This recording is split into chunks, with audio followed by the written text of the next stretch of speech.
नमो तस्स भगवतो अरहतो सम्मा संबुद्धस्स. उपस्थित सर्वशील संपन्न श्रद्धावान उपासक उपासिका आणि बाल बालिका यांना मैत्रीपूर्ण जय भीम नमो बुद्धाय. कार्यक्रमाला सुरुवात करण्या अगोदर आपण त्रिसरण घेणार आहोत. त्यासाठी निलिमा गणवीर मॅडम यांना मी विनंती करते की त्यांनी त्रिसरण पंचशील घ्यावे. निलिमा गणवीर मॅडम. नमो तस्स भगवतो अरहतो सम्मा संबुद्धस्स. नमो तस्स भगवतो अरहतो सम्मा संबुद्धस्स. नमो तस्स भगवतो अरहतो सम्मा संबुद्धस्स. बुद्धं शरणं गच्छामि, धम्मं शरणं गच्छामि, संघं शरणं गच्छामि, द्वितीयंपि बुद्धं शरणं गच्छामि, द्वितीयंपि धम्मं शरणं गच्छामि, द्वितीयंपि संघं शरणं गच्छामि, तृतीयंपि बुद्धं शरणं गच्छामि, तृतीयंपि धम्मं शरणं गच्छामि, तृतीयंपि संघं शरणं गच्छामि.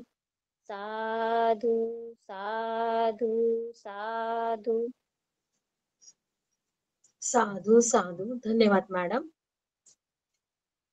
4 वर्षापासून अविरत चालू असलेल्या धम्मपद गाथा व कथेच्या यशस्वी समारोपानंतर आणि आपल्या उपासक उपासिका यांच्या उत्कृष्ट प्रतिसादानंतर तसेच त्यांच्या धम्माला जाणून घेण्याची तळमळ हे सर्वांना बघताना आपण जातक अठ्ठकथा या नवीन व्याख्यान मालिका द्वारे बुद्धांचे मूळ पाली भाषेतील उपदेश त्रिपिटकांचा अभ्यासकाच्या माध्यमातून ऑनलाईन पद्धतीने समजून घेण्याचा उपक्रम चालू केला आहे. आणि आजचं व्याख्यान क्रमांक 60 आहे आणि 148 नंबरचं जातक सिगाल जातक वर्णन आहे. आणि आज आपल्याला लाभलेले आदरणीय मिसाळकर सर आहेत. त्यांचा परिचय सर्वांनाच माहित आहे, पण तरी जे नवीन जुळलेले असतात त्यांना सरांचा परिचय माहित झाला पाहिजे म्हणून आपण देतो. दयानंद जी मिसाळकर सर सर्वांचे परिचित आहे.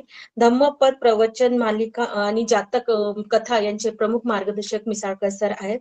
Sir deputy commissioner of income टॅक्सला कार्यरत होते. युनिव्हर्सिटी ऑफ मुंबई पाली डिपार्टमेंटमधून सरांनी नेट केलेला आहे आणि गेल्या 8 वर्षापासून सर MA च्या विद्यार्थ्यांना जातक शिव आणि धम्मपद शिकवतात. सख्ख नागा यक्ख यांचे उत्कृष्ट शैलीमध्ये सर शिकवतात आणि जेव्हा कार्यरत होते सर्व्हिसवर तेव्हाही त्यांच्या धम्म कार्य सुरू होते आणि समाजाच्या प्रती त्यांची तळमळ होती. समाजासाठी काहीतरी करावं त्यांची तळमळ, संकल्पना व मैत्री भावनांनी सतत आपण 4 वर्षापासून बघत आहोत. दर शनिवारी सरांच्या या व्याख्यानातून आपल्याला माहिती पडते आणि त्यांच्या धम्म कार्याचा आपण मोल लावू नाही शकत. आणि पाली भाषा व बौद्ध धम्माचे अभ्यासक उच्च विद्याभूषित आदरणीय दयानंद मिसाळकर सरांना मी विनंती करेल की सरांनी आपलं मार्गदर्शन करावे. नमो तस्स भगवतो अरहतो सम्मा संबुद्धस्स. धन्यवाद अलका मॅडम. आज धम्मसाकाच्या वर सिगाल जातक जे आहे ते सांगण्याची संधी मला उपलब्ध करून दिल्याबद्दल धम्मसाकाच्या समूहाचे मी खूप आभार मानतो. आणि हे धम्मसाकाच्याच हे जे लेक्चर आहे हे समजून सांगताना ज्या PPT बनवल्या गेलेल्या आहेत, तर ज्यांनी बनवल्या आहेत, ज्योती वाळे मॅडम आहेत किंवा नैना मॅडम आहेत, नलिनी मॅडम आहेत, यांनी 15 दिवसापासून त्याच्यावर खूप प्रयत्न करून खूप चांगले चित्र त्यांनी कथेच्या नुसार टाकलेले आहेत. त्यासाठी त्यांचे स्पेशल एफर्ट्स असतात, ते आपल्याला पुढे दिसणारच आहेत. आणि एकंदरीतच सगळ्यांचा जो सहभाग आहे याच्यामध्ये ही सिरीज चांगले यशस्वी होण्यासाठी किंवा याचा व्यवस्थित प्रचार होण्यासाठी, प्रिझर्व्ह होण्यासाठी, तर त्या सगळ्यांचे मी आभार मानून आजच्या कथेला सुरुवात करतो. तर आजची जी कथा आहे ना ती एकदम अशी म्हणजे छोटी आहे, साधी आहे, गमतीशीर आहे, पण फार महत्वाचा संदेश देणारी आहे. ठीक आहे. आणि म्हणजे बुद्ध किती वेगवेगळ्या प्रकारे तुम्हाला धम्म समजून सांगतात तुमच्या तृष्णा, तुमच्या वासना किंवा तुमच्या आसक्ती कसे वेगवेगळ्या प्रकारे प्रदर्शित होतात आणि किती चांगल्या उदाहरणाने ते तुम्हाला समजून सांगतात हे आपल्याला आजच्या कथेवरून दिसेल. त्यामुळं आजची कथा तशी गमतीशीर वाटली तरी त्याचा जो अर्थ आहे ना तो खूप गंभीर आहे. ते सुरुवातीला दिसणारच आहे. म्हणजे जेव्हा पचुपन्न वर्तमान कथा जी आहे त्यात आपल्याला दिसणारच आहे की ही किती गंभीर गोष्ट आहे. या कथेचं अजून एक वैशिष्ट्य आहे की इतकं रिचनेस आहे या कथेच्या शब्दामधलं समजून घ्या किंवा इतकी अलंकारिक भाषा दिलेली आहे ना. खूप कठीण शब्द आहेत पण खूप सुंदर म्हणजे शब्दाची रचना आपल्याला या अट्टकथेत दिसते. पाली किती म्हणजे समृद्ध भाषा आहे, किती उच्च प्रकारचे अलंकारिक उपमा देऊन एखादं कथा किंवा एखादा उपदेश कसा समजून सांगायचा ते या कथेतून आपल्याला दिसतंय.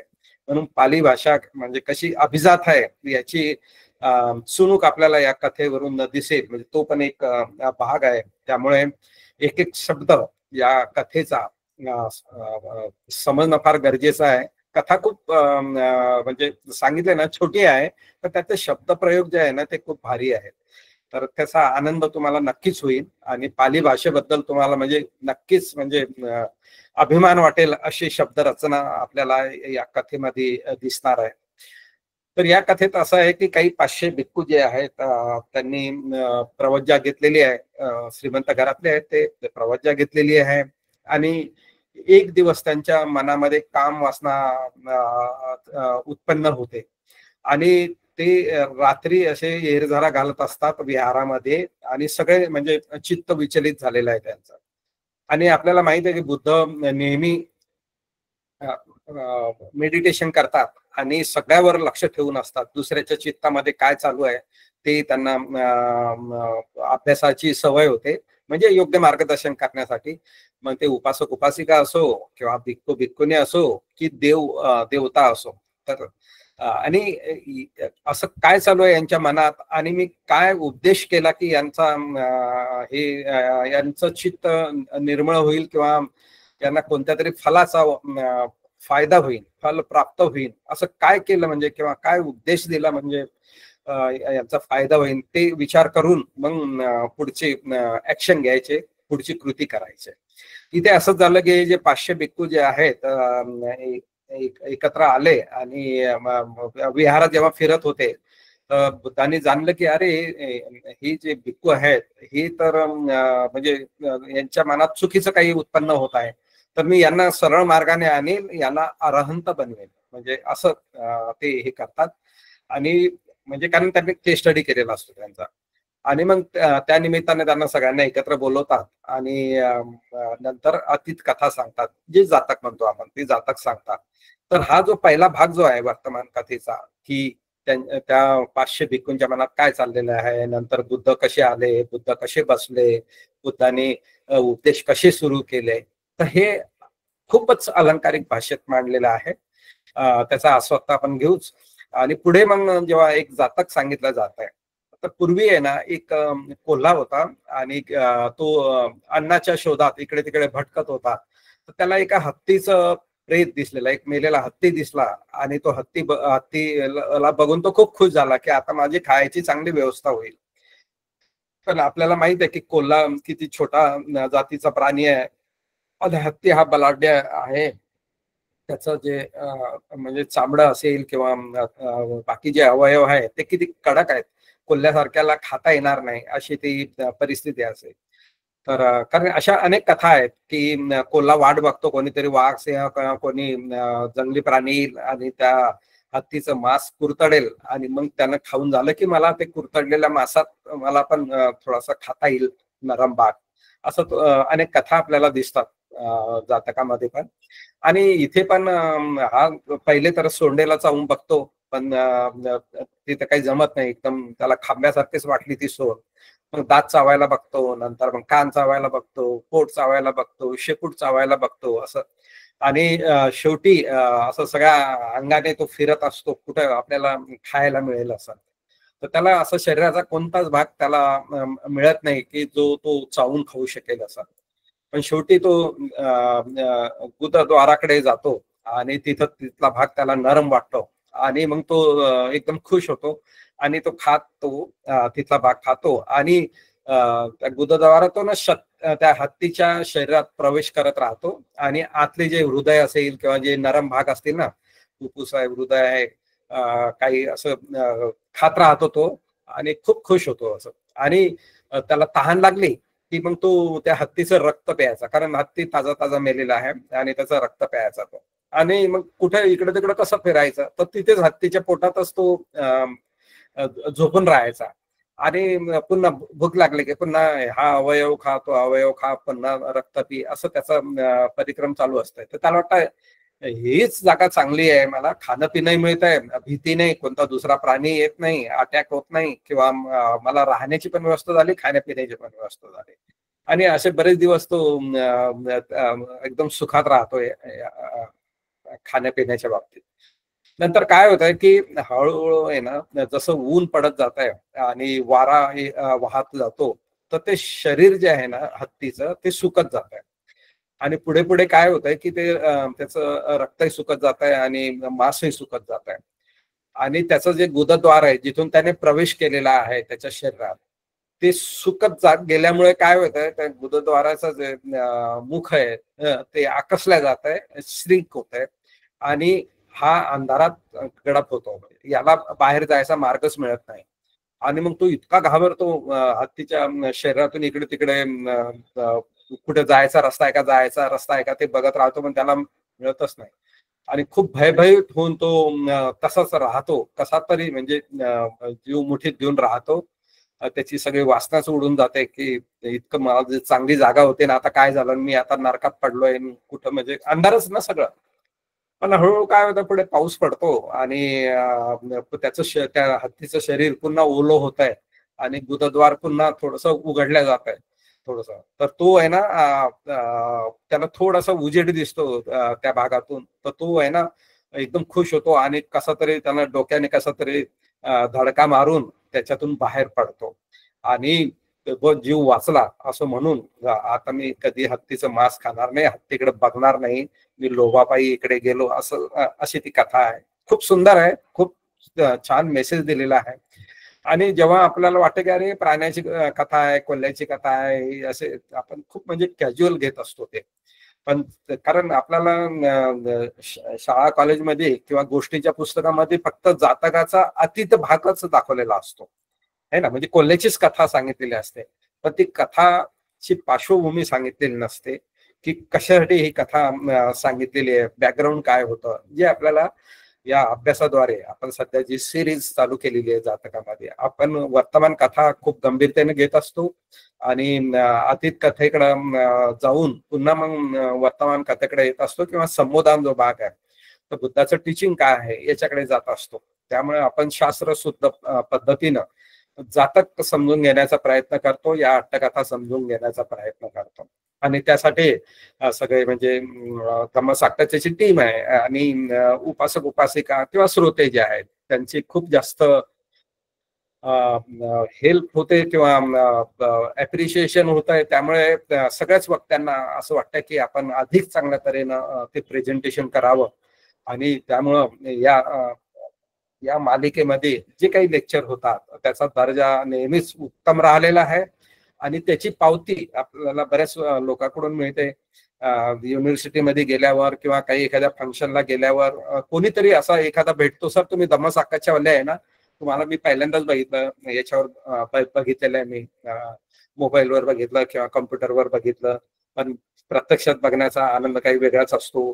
म्हणजे आणि ते जे ग्रॅटिट्यूड असतं, जे आनंद असतो की अरे हे वक्ते जे आहेत हे तर इथे मुंबई विद्यापीठातच आहे सगळ्या आजूबाजूला, किंवा त्या वक्त्यांना भेटून यांना खूप आनंद होतो. आणि तीच खरी पावती आहे की आपण एक कुशल कर्मकर्ता एक चांगलं काम करत आहे. तर अशी ही छोटीशी कथा आहे. पुन्हा कामभोगाची भावना उत्पन्न होते आणि बुद्ध अतीत कथा सांगतात, त्या कोल्ह्याची हत्तीची. तर आपण ही पीपीटी मार्फत पाली कोटेशन सहित याचा अभ्यास करू. आपण अभ्यास तुम्हाला स्वतः जास्त अभ्यास करायचा आहे मी फक्त तुम्हाला त्या मार्गाने ती दिशा दाखवत आहे. तुम्ही स्वतः वाचन करावं अशी अपेक्षा आहे. पाली कोटेशन तर तुम्हाला पीपीटी मध्ये दिसतातच, पण VRI ची जी साईट आहे, विपश्यना रिसर्च इन्स्टिट्यूट जे आहे, त्यांच्यावरही छत्त संगायन म्हणून जी जो प्रोजेक्ट आहे त्यांचा, त्यात तुम्हाला सगळ्या पालीमधल्या जातक कथा दिसतात. किंवा इथंही खूप सुत्त सेंट्रल असेल, काय ऍक्सेस टू इनसाइट आहे, किंवा बरेच आहे. तुम्ही त्या जातकाचं नाव टाकलं तरी तुम्हाला पाली किंवा इंग्रजीत ते जातक तुम्हाला मिळतात. तर अपेक्षा हीच आहे की हे जातक सांगायला कमीत कमी 2-3 तास लागतात, आणि एक शब्द समजून सांगायला वर्गात कसं आहे ना, वर्गात व्यवस्थित अभ्यास करून घेतला जातो. प्रत्येक विद्यार्थ्याकडून वाचून घेतलं जातं. 1-1, 2-2, 4-4 लाईनी आहे ना, विद्यार्थी स्वतः वाचतात.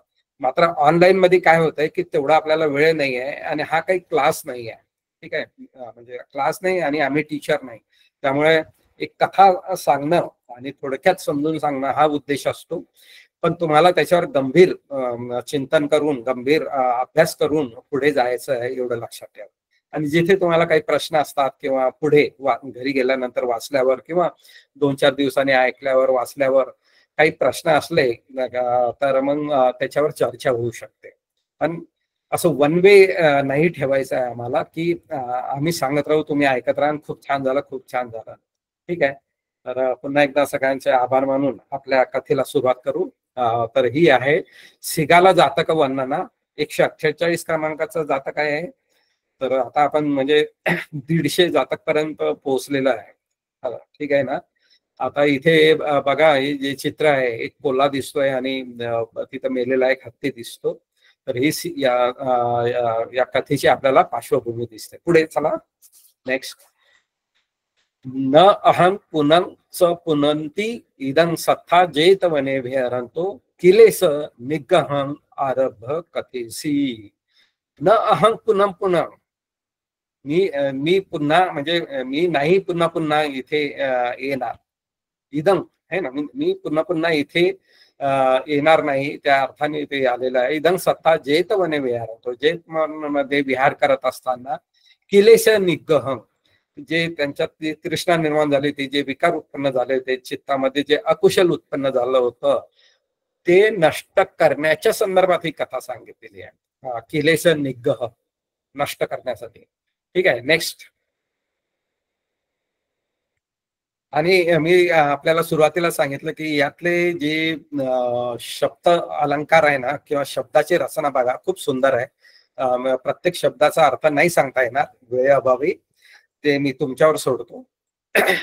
सावथीय, कीर, पंचसतमात्ता. पंचसतमात्ता म्हणजे पंच म्हणजे 5, सत म्हणजे 100, आणि मात्ता म्हणजे प्रमाण, इतके आहे ना. 500 सहायका म्हणजे मित्र.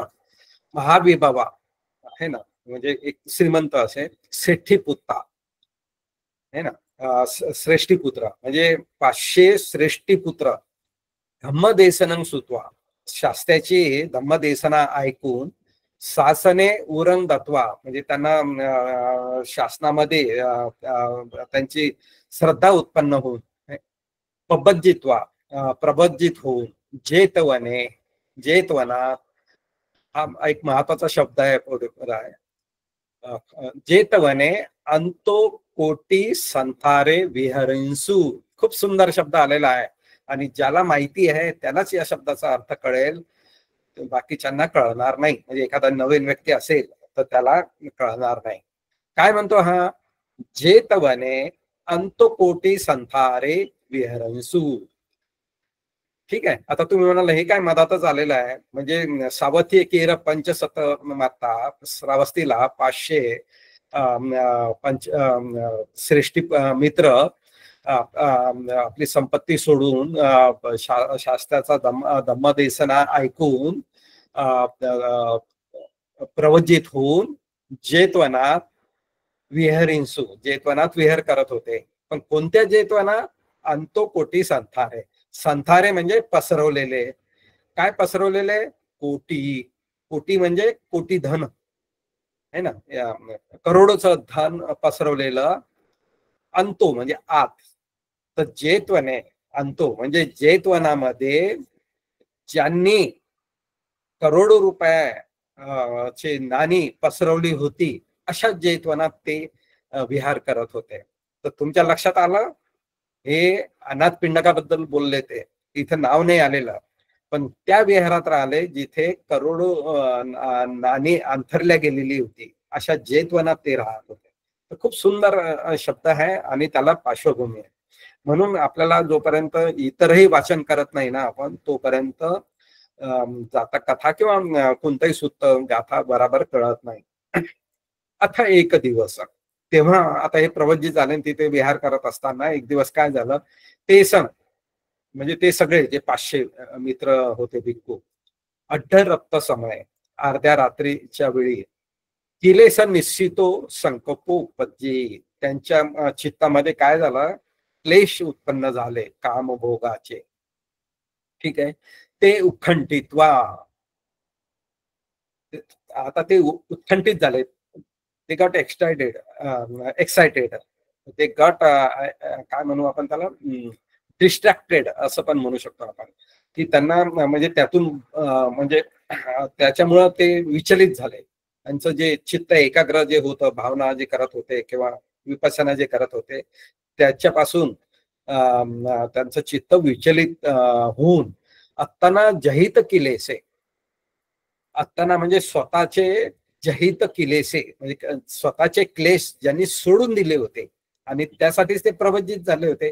स्वतःचे क्लेश सोडून जे आले होते, पुनंग गन्नितू चित्तंग उपादयिंसू, म्हणजे त्यांच्या चित्तात जे क्लेश सोडलेले होते त्यांनी, ते पुन्हा घर करायला लागले, पुन्हा पुन्हा त्याला ते डिस्टर्ब करायला लागले. तर खूप सुंदर शब्द आहे, आत्ताना जहित किलेसे, ज्यांनी ते सोडून दिलेलं आहे, पुन्हा त्यांना ते डिस्टर्ब करत होते, प्रवेश करू इच्छित होते. नेक्स्ट,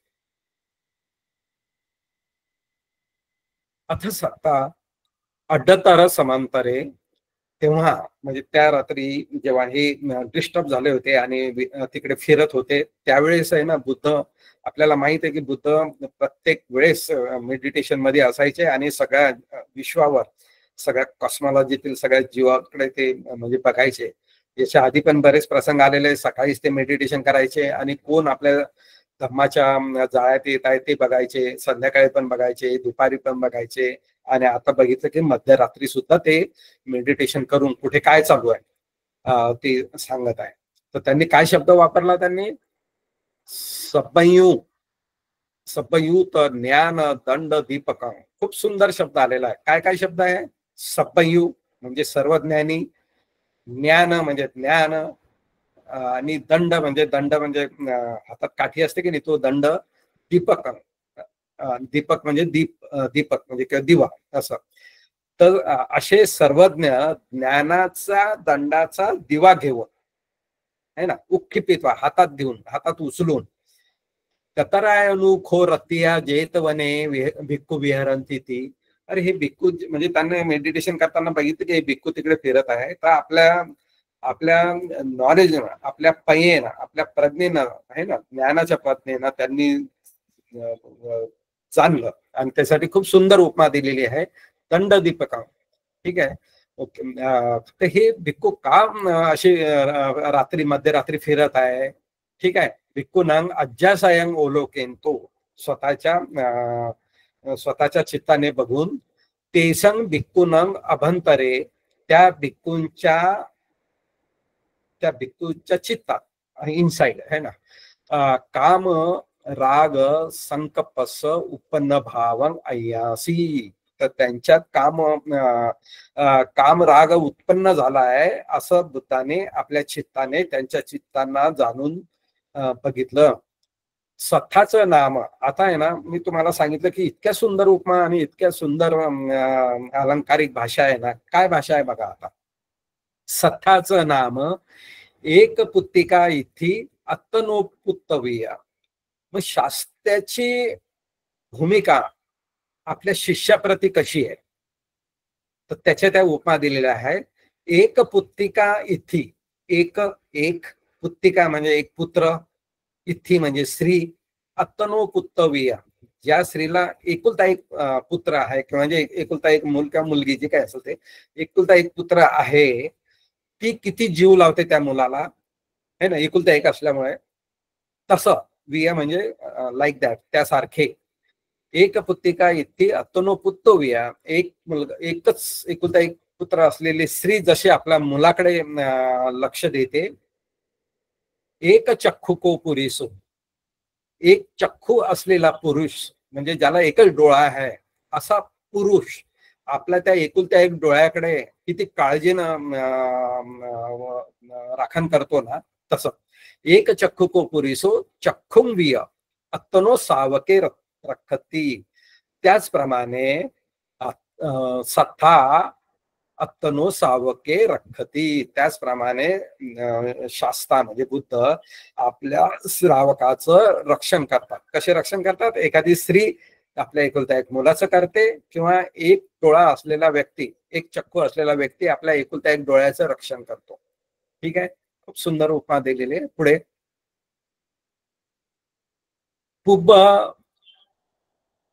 पुब्बना दिनसु यस्मिन् यस्मिन् समय तेसं किलेसा उपजन्ति ते तेसं किलेसे ततो पर वड्डितु अदत्वा तस्मिन् तस्मी एवं समय निकनाती.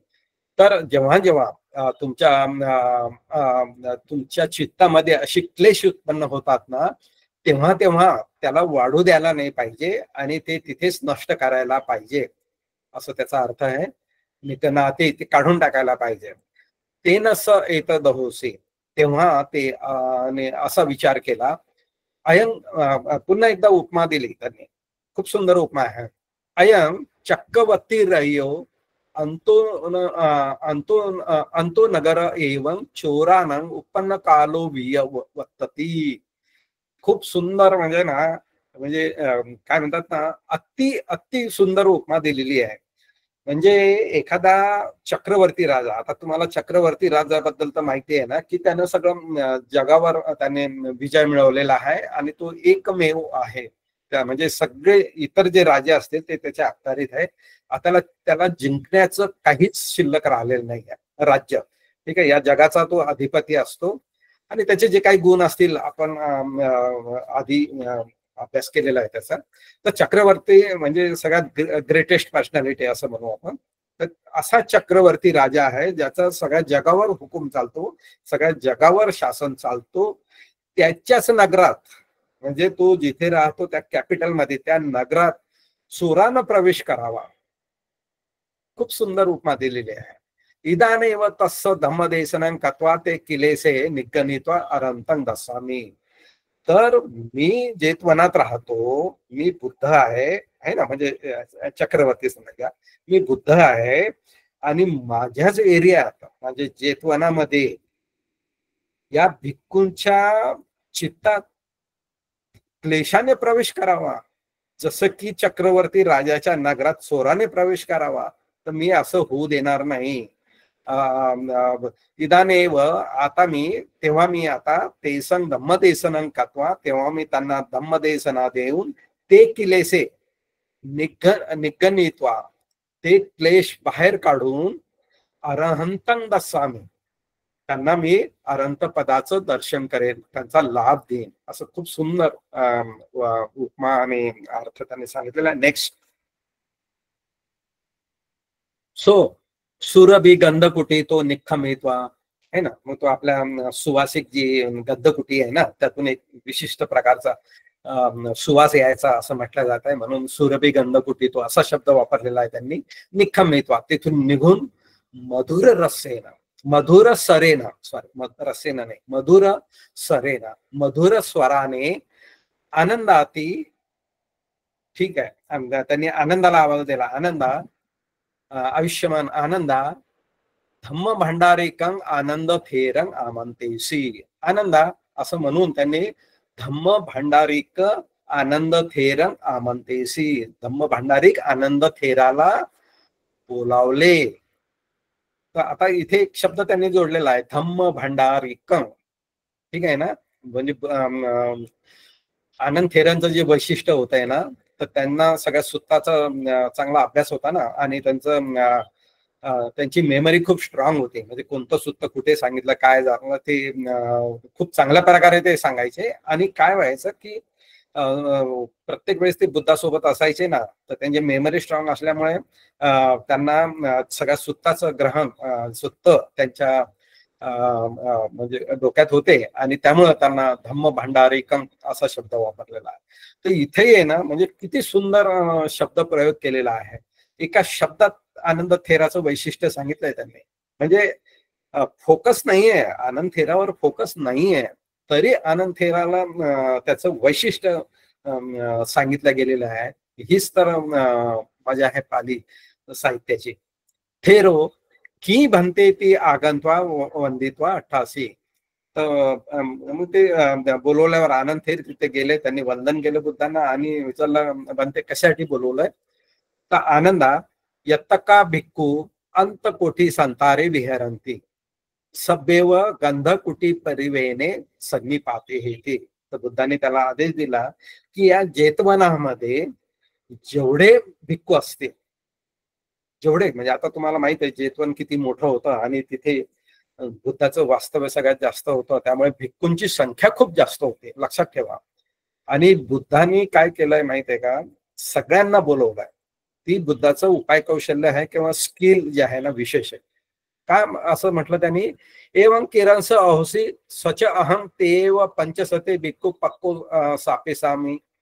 पुढे या, म्हणजे ते म्हणजे सगळ्यांना का बोलवलं, तर नुसतं मी या जर 500 भिक्खूंना बोलवलं ज्यांच्या मनात काम भाव उत्पन्न झालेला आहे, आणि त्यांनाच बोलवलं तर ते काय म्हणतील की अरे बुद्धांना आमच्या मनातलं कळलंय, आणि त्यांना मग कसे लज्जा वाटेल आहे ना, शरम वाटेल की अरे आमच्या मनातले जे वाईट विचार बुद्धांना कळले. Next PPT, next slide.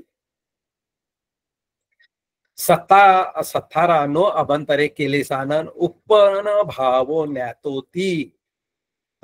जर मी फक्त या 500 भिक्खूंनाच बोलवलंय ज्यांच्या चित्तात अकुशल उत्पन्न झालेलं आहे, तर त्यांना लक्षात येईल की बुद्धांनी आमच्या चित्तातलं जाणलेलं आहे म्हणून आमच्या 500 लोकांना बोलवलेलं आहे. आणि तसं त्यांना जर माहीत झालं तर सविंग मानसा धम्मदेसनां संपत्ती चिंतू न सक्की सत्ती ती. हे फार महत्वाचं वाक्य आहे की जर असं बुद्धाला माहीत झालं की आमच्या मनात तर असं वाईट विचार आले, तर मी जी धम्मदेसना देईल ते त्यांना म्हणजे ते स्वीकारू शकणार नाही, or they will not be able to hear seriously. ते कारण त्यांचं चित्त विचलित झालेलं आहे, बुद्धाला कळलेले म्हणजे आपली चोरी पकडल्या गेलेली आहे, तर ते मन एकाग्र करू शकतील का, नाही. तर एवढं म्हणजे बारीक बुद्ध म्हणजे विचार करतात. धम्मदेसनाचं द्यायची आहे, पण त्यांचा अपमान होईल किंवा त्यांना असं वाईट वाटेल असं करू द्यायचं नाही. तर हे एक वैशिष्ट्य आपल्याला इथून दिसलेलं आहे. तस्मा म्हणून त्या सभ्ये सन्निपाते येते म्हणून बुद्धाने काय सांगितलं की सगळ्यांना बोलवा जेतवनमध्ये. खूप खूप बुद्धाचं म्हणजे किती महान आचार्य आणि किती काय मानसशास्त्रज्ञ म्हणतो ना, चित्ताचा अभ्यास आणि सगळ्यांचं किती महाकारुणिक होते ते आपल्याला अशा एका एका शब्दातून दिसत आहे. तर थेरो साधू बनते ती. तेव्हा मग थेराने म्हणजे आनंद थेराने म्हटलं ठीक आहे, पण ते अवापुरणं आदाय परिवेनेन आहिंडित्वा सभ्ये भिक्खू गंधकुटी परिवेने सन्निपातेत्वा बुद्ध शासन पय्यपेसी.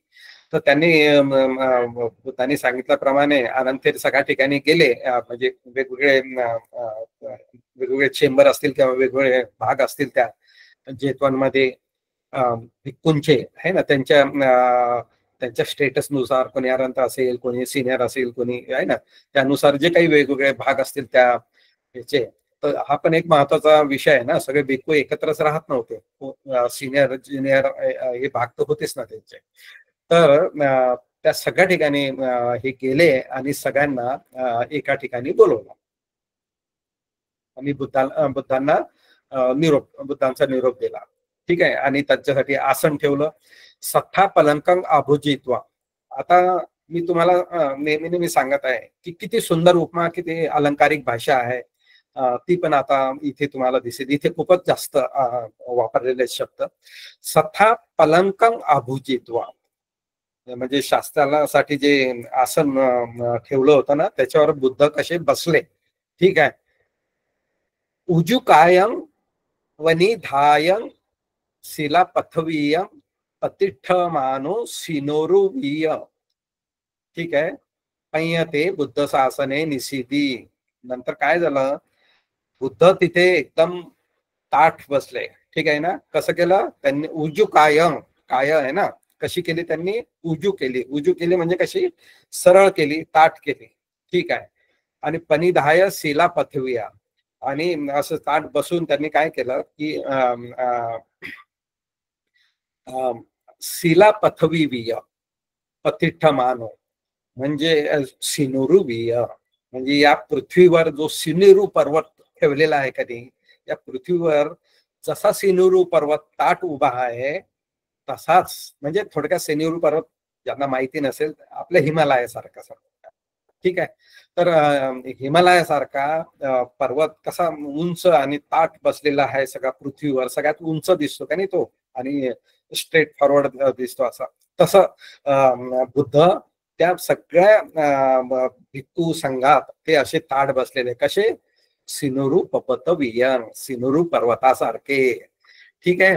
नंतर काय केलं, बुद्धासने निसिद्धी झालं.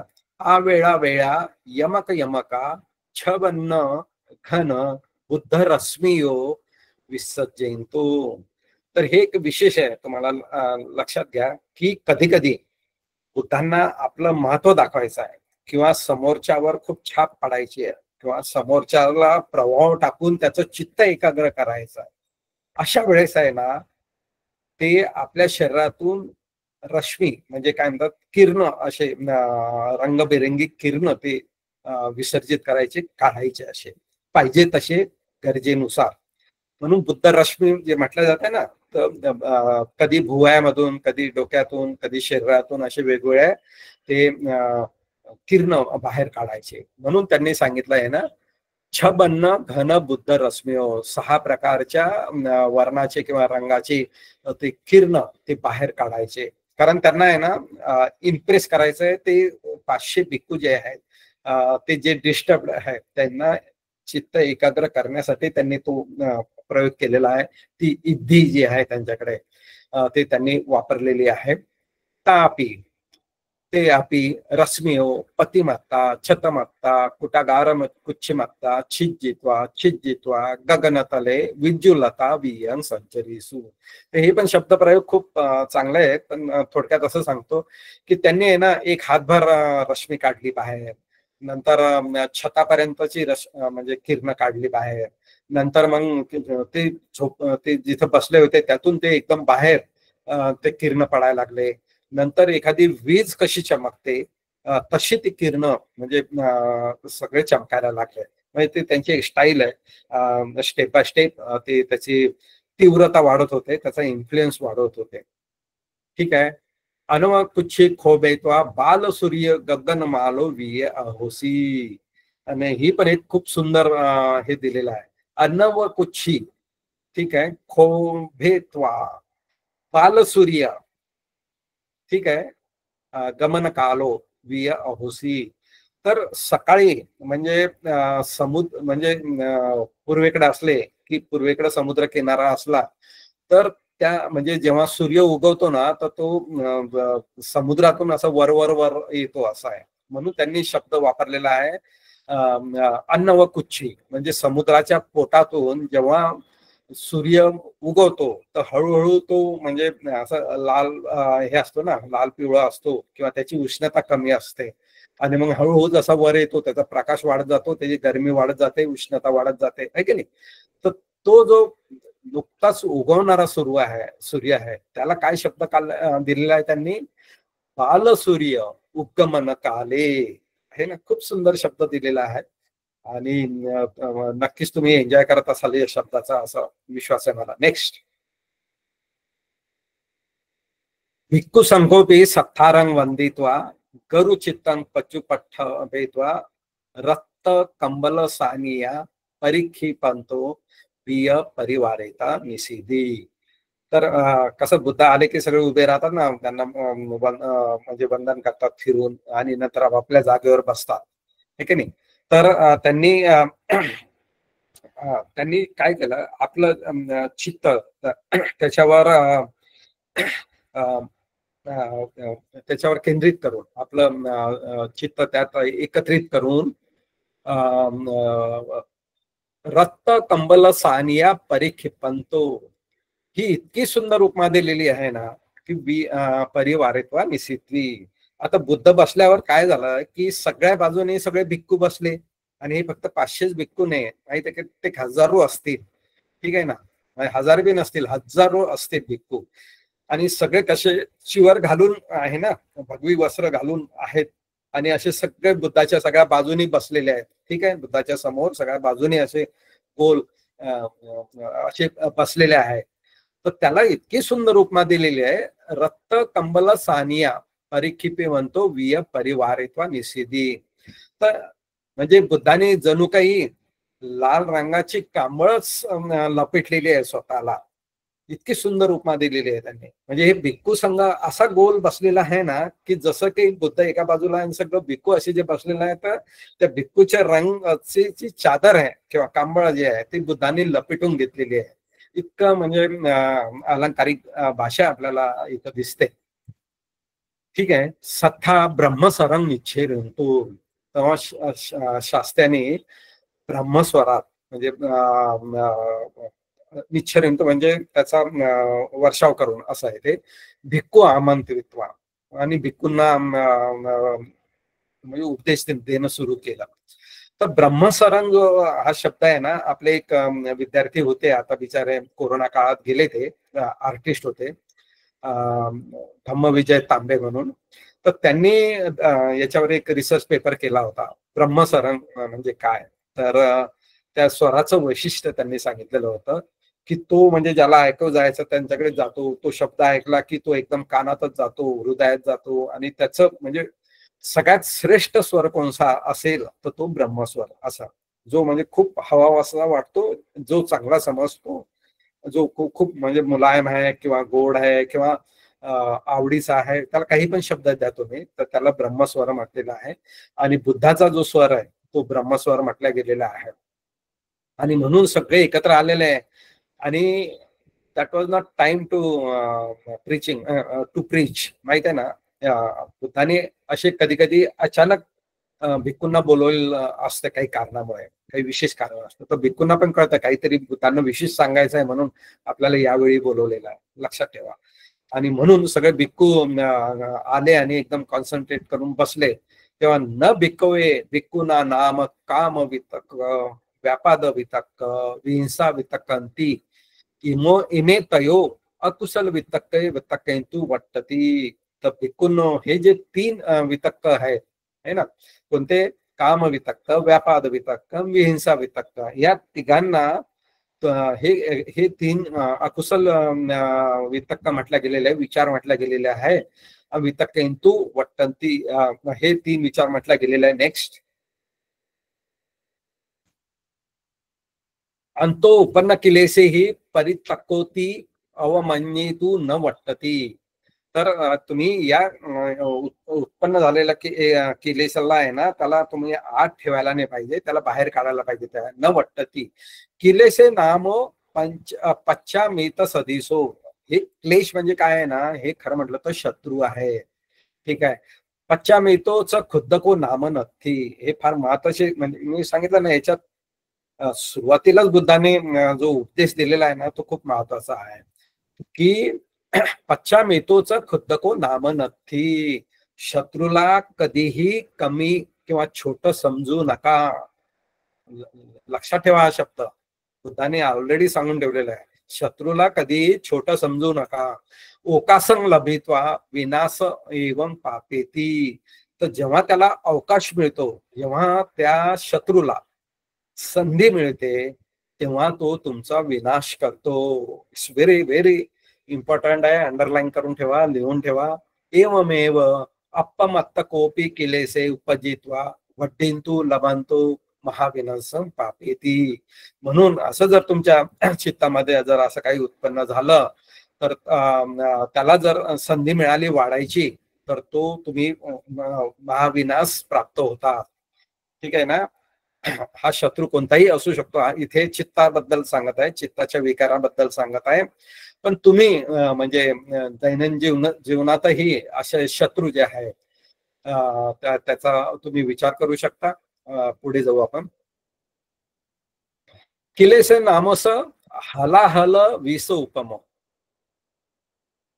आता मी तुम्हाला सांगितलं ना, हे सगळं प्रकरण जे आहेत ना किंवा शब्द जे आहेत सगळे उपमा आणि अलंकार असं दिलेलं आहे.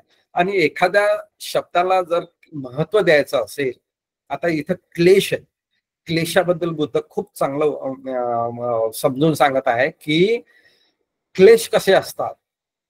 तर हलाहल विष उपमो. हलाहल जे आहे ना विष सारखे आहे ना, हलाहल विषाची उपमा दिलेली आहे. तर हलाहल हे जे विष आहे ना हे अत्यंत म्हणजे घातक असतंय असं आपल्याला यातून दिसतंय. तर हे जे क्लेश आहेत ते हलाहल विष उपम आहे, हलाहल विषासारखे आहेत. उपटीत उपट्टी तच्छ विग विगंड सदिसो. तर तुमच्या शरीरावर एखादी फोड आलेला आहे आणि त्यामुळे जखम झालेली आहे. ठीक आहे. तर ही जखम कशी होते, तुमचं चामडी पण काढते आणि त्याच्यावर जे केस असतील ते पण काढते. ठीक आहे. म्हणून हा शब्द वापरलेला आहे. म्हणजे एखाद्या फोडासारखी असते ती जी तुमचं शरीर नष्ट करते. अशी विष पटी भागो असनी अग्गी दिसो अल्ली तू न युक्तो असंकितत्व. तर त्यांनी हलाल याची उपमा दिलेली आहे, एका फोडाची उपमा दिलेली आहे. अशी विष पटी भागो असनी अग्गी सदिसो. तर हे म्हणजे अग्नी किंवा वीज सारखी ती मोठी असते. ठीक आहे ना, खूप घातक असते. वीज कशी अंगावर पडली तर घातक असते, किंवा अग्नी अग्नीमुळे तुम्ही जळून जाऊ शकता, सगळं नष्ट होऊ शकतं. आणि याच्या आधी आपण बघितलेलं आहे की बुद्धानं जे सांगितलेलं आहे की 4 प्रकारच्या गोष्टीला कधीही तुच्छ समजू नये, छोटे समजू नये, खुद्दक समजू नये, निग्लेक्ट करू नये. त्यातलं पहिले जे होतं की ते पहिलं म्हणतं की साप आहे, जर साप छोटा असेल आणि विषारी असेल तर त्याला छोटा म्हणून दुर्लक्ष करू नये, कारण तो तुमचा जीव घेऊ शकतो. एवढं विष तुम्हाला मारून टाकण्या इतकं त्याच्याजवळ असतंय. म्हणून साप छोटा आहे म्हणून त्याच्याकडे दुर्लक्ष करू नये. अग्नी छोटा आहे म्हणून त्याच्याकडे दुर्लक्ष करू नका. एक ठिणगी आहे, एका छोटीशी आग आहे, ती 11 विकरा रूप धारण करू शकते. त्यामुळे त्या छोट्या अग्नीला पण हे करू नये. राजपुरुष जो असतो, म्हणजे राजाचा जो नोकर असेल, म्हणजे तो खालच्या दर्जाचा नोकर असेल, शिपाई असेल, वॉचमन असेल, किंवा राजपुत्र असेल, जो लहान मूल आहे असं गृहीत धरा. तर लहान आहे, हा थोडं राजा आहे, याला तर काही कळत नाहीये, किंवा हा शिपाई आहे, याची काय पोच आहे. तर कधीही त्यांना छोटं समजू नये, कारण त्याच्या मागं पूर्ण सैनिक, पूर्ण राज्य ची ताकद असते त्या व्यक्तीच्या मागे. आपण म्हणतो ना सरकारी नोकर म्हणजे त्याच्या मागे पूर्ण शासन असतं, ते डिपार्टमेंट असतं, किंवा राजपुत्र आहे तर पूर्ण राज्य त्याच्या मागे असतंय. तर त्यांना छोटं समजून आहे. आणि जे तपस्वी आहे किंवा भिक्खू जे आहे, मग त्यांचं वय छोटं आहे, अरे हा मला काय शिकवणार आहे, हा तर याला अजून मिशा पण नाही फुटल्या, बरोबर दाढी मिशा पण नाही आला, एकदम यंग आहे, हा काय शिकवेल मला. तर त्यालाही कधी कमी समजू नये, असं बुद्धाने जे सांगितलेलं आहे ना. त्यातला अग्नी जो आहे तो इथे आलेला आहे, त्यातलं जो विषारी साप आहे ते सुद्धा इथं आलेलं आहे. तर अशा अनेक कथा सुक्तामधून जेव्हा तुम्ही हे शब्द प्रयोग ऐकत असता, वाचत असता, तेव्हा मग हे तुम्हाला सहज समजतं. उपन्न अनुपन्न खनैव पटी संघान बलेन भावना बलेन यथा मूर्तंपी हृदय अटत्वा पदुमिनी पत्ता उदक बिंदू विवटती एवं पजहितो. इथे पण खूप सुंदर उपमा दिलेली आहे की जर तुमच्या चित्तामध्ये असे क्लेश उत्पन्न जर झाले असतील तर त्याला तुम्ही ध्यान भावनेनं, प्रज्ञे भावनेनं आणि भावनाच्या बलेनं, प्रज्ञा बळाने आणि भावनेच्या बळाने त्याला ताबडतोब आपल्या मनातून हृदय अठ्ठत्वा एकदम त्याला चित्तातून बाहेर काढायला पाहिजे, मनातून बाहेर काढायला पाहिजे. कसं बाहेर काढायला पाहिजे, तर ते पण त्यांनी उपमा देऊन सांगितलेलं आहे. पदुमी निपत्ता उदक बिंदू विया, म्हणजे कमळाच्या पानावर जे बिंदू पडतात ना, दव बिंदू पडतात किंवा पाणी पडताय, तर ते खालच्या दिशेने असतात ना, ते पानं मोठाले पानं असतात पण खालच्या दिशेने असतात, तर त्याच्यावर पाण्याचा थेंब राहू शकत नाही. म्हणून ते नेहमी नेहमी उदक बिंदू विय जे आहे किंवा कमळाचं जे वैशिष्ट्य आहे, कमळाच्या पानाचं जे वैशिष्ट्य आहे, ते नेहमी नेहमी आपल्याला बुद्ध उपमेद्वारे समजून सांगतात की कमळाच्या पानावर जसं उदक बिंदू जे आहे, ते दव बिंदू जे आहे ते थांबू शकत नाही, ते काढून टाकतं ते पान, त्याचप्रमाणे तुमच्या मनात, तुमच्या हृदयात जर असे काही विचार आले तर ते तुम्ही ताबडतोब बाहेर काढायला पाहिजे. कारण ते कसे आहे, हलाहल विषा समान आहे, त्या फोडासारखे आहेत, अग्नीसारखे आहेत, विजेसारखे आहे. ठीक आहे, तर त्यांना थारा देणं किंवा ते छोटे जाऊ द्या पुढे बघू असं करून त्यांना थारा द्यायला नाही पाहिजे. ठीक आहे, ते महाविनाश प्राप्त होतात त्यांच्यामुळे आपण. आणि एवढे सुंदर उपमा देऊन त्यांनी मग सांगितलेलं आहे, पौराणक पंडितापि अपमत कपी किलेसन गरहित्वा यथा पुनः अभंतरे अनुपज्जती एवं निकनिसुती वत्वा अतिथं हरी. तर पूर्वीच्या पंडितांनी सुद्धा हे जे केलेशी उत्पन्न झाले होते ते नष्ट करून पुन्हा आता या क्लेशाला मी थारा देणार नाही, याच्याजवळ मी येणार नाही असं त्यांनी सांगून अतितंग आहारी ती कथा त्यांनी सांगितली. तर ही आली, आता आपण कोल्ह्याच्या कथेवर आलेला आहे. तर सुरुवातीचा जो भाग आहे ना, खूप सुंदर त्या तऱ्हेनं वर्णन केलेलं आहे आणि एक कोल्ह्याचं उदाहरण देऊन त्यांनी ही अतीत कथा सांगितलेली आहे, जी आपल्या सर्वसामान्य लोकांना आपल्याला अशाच भाषेत कळत आहे. ठीक आहे, बुद्धांनी असे मोठमोठे शब्द प्रयोग केले तर सामान्य लोकांना कळणार नाही. आता ज्यांना कळतात त्यांची गोष्ट सोडून द्या, तो भिक्खू संघाच होता, पण आपल्यातले बरेच लोक असे असतात सर्वसामान्य, असे शब्द प्रयोग कधी ऐकलेले नसतात. मग तुम्हाला कसे समजणार, तर या कोल्ह्याच्या उदाहरणावरून समजणार. अतिथे वाराणसी ब्रह्मदत्ते रज्जन कार्यंते बोधिसत्व सिगाल योनियम पटिसंधी गायत्वा अरये नदी तीरे निवासन कप्पेसी. जेव्हा वाराणसीमध्ये ब्रह्मदत्त रज्ज करत असताना बोधिसत्व, ठीक आहे, सिगाल योनियम पटिसंधी कोल्ह्याच्या योनीमध्ये उत्पन्न होऊन अरये अरण्यात नदी तीरे नदी किनारी निवासन कप्पेसी निवास करून राहत होते. कोण? बोधिसत्व कोल्हा आहे, लक्षात ठेवा. आणि ते जंगलात एका नदी किनारी राहत होते. अथ एको जरहत्ती गंगा तीरे कालम आकाशी. त्यावेळेस त्या गंगा तीरावर एक हत्ती मरून पडला. जरा हत्तो म्हणजे खूप वयस्कर सिनियर असा तो होता, तो हत्ती मरून पडला होता. सिगालो म्हणजे आता वाराणसी पण आले, गंगा तीर पण आलेला आहे. ठीक आहे ना, तर आपलं जिओग्राफी जेव्हा बघतो तर कोणत्या भागात असेल ते आपल्याला लक्षात येईल. सिगालो गोचर गोचर पसुतो तंग मत हत्ती शरीरंग दिसवा. तेव्हा तो कोल्हा जो आहे खाण्याच्या उद्देशाने म्हणजे अन्न शोधण्याच्या उद्देशाने भटकत असताना मत हत्ती शरीरंग दिसवा, त्याला ते मृत हत्तीचं शरीर दिसून महामे गोचरो उत्पन्न होती आहे ना, मला खूप मोठं भोजन भांडार मिळालं ना. गोचर म्हणजे भोजन आहे ना, महामे मला खूप मोठं भोजन मिळालं असं समजून ती गंतवा तेथे जाऊन तंग सोंडे डसिंग. तर त्या कोल्ह्याने काय केलं, त्या मृत शरीराच्या सोंडेला चावलं. ठीक आहे, त्याला वाटलं आपण सोंडापासून खाणं सुरुवात करू. तर नंगुली साय दठ्ठ कालो विसी. पण यांनी पण खूप सुंदर उपमा देऊन त्या हत्तीचं शरीराचं वर्णन केलेलं आहे.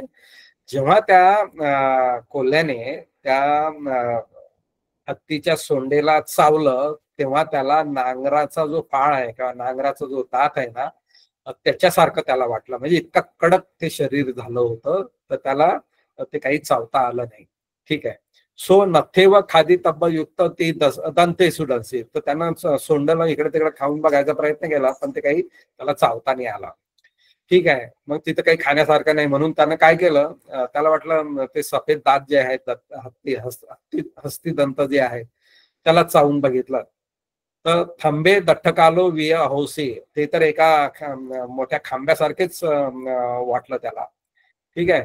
कन्ने डझी, कानाला चावलं तर सुप्प कोटी दठ्ठकालो विय हौसे, तर कानही खूप कडक झाले होते आणि सुपासारखे एकदम खतरनाक झाल्यामुळे त्याला कानही खाता आले नाही. उदरे डसी, मग त्याने त्याचं उदर आहे पोटाला चावायचा प्रयत्न केला. कुसिले दठ्ठ कालो असे, तर त्यालाही म्हणजे टोपलीसारखं वाटायला लागलं. मग पादे डन्सी, पायाला चावलं तर ते उखळासारखं वाटलं. नंतर नगुंठे डन्सी, मग त्याने शेपटी चावली. तर मुसले दठ्ठ कालो वियसी, मुसळासारखं त्याला ते कडक असं हे जाणवलं.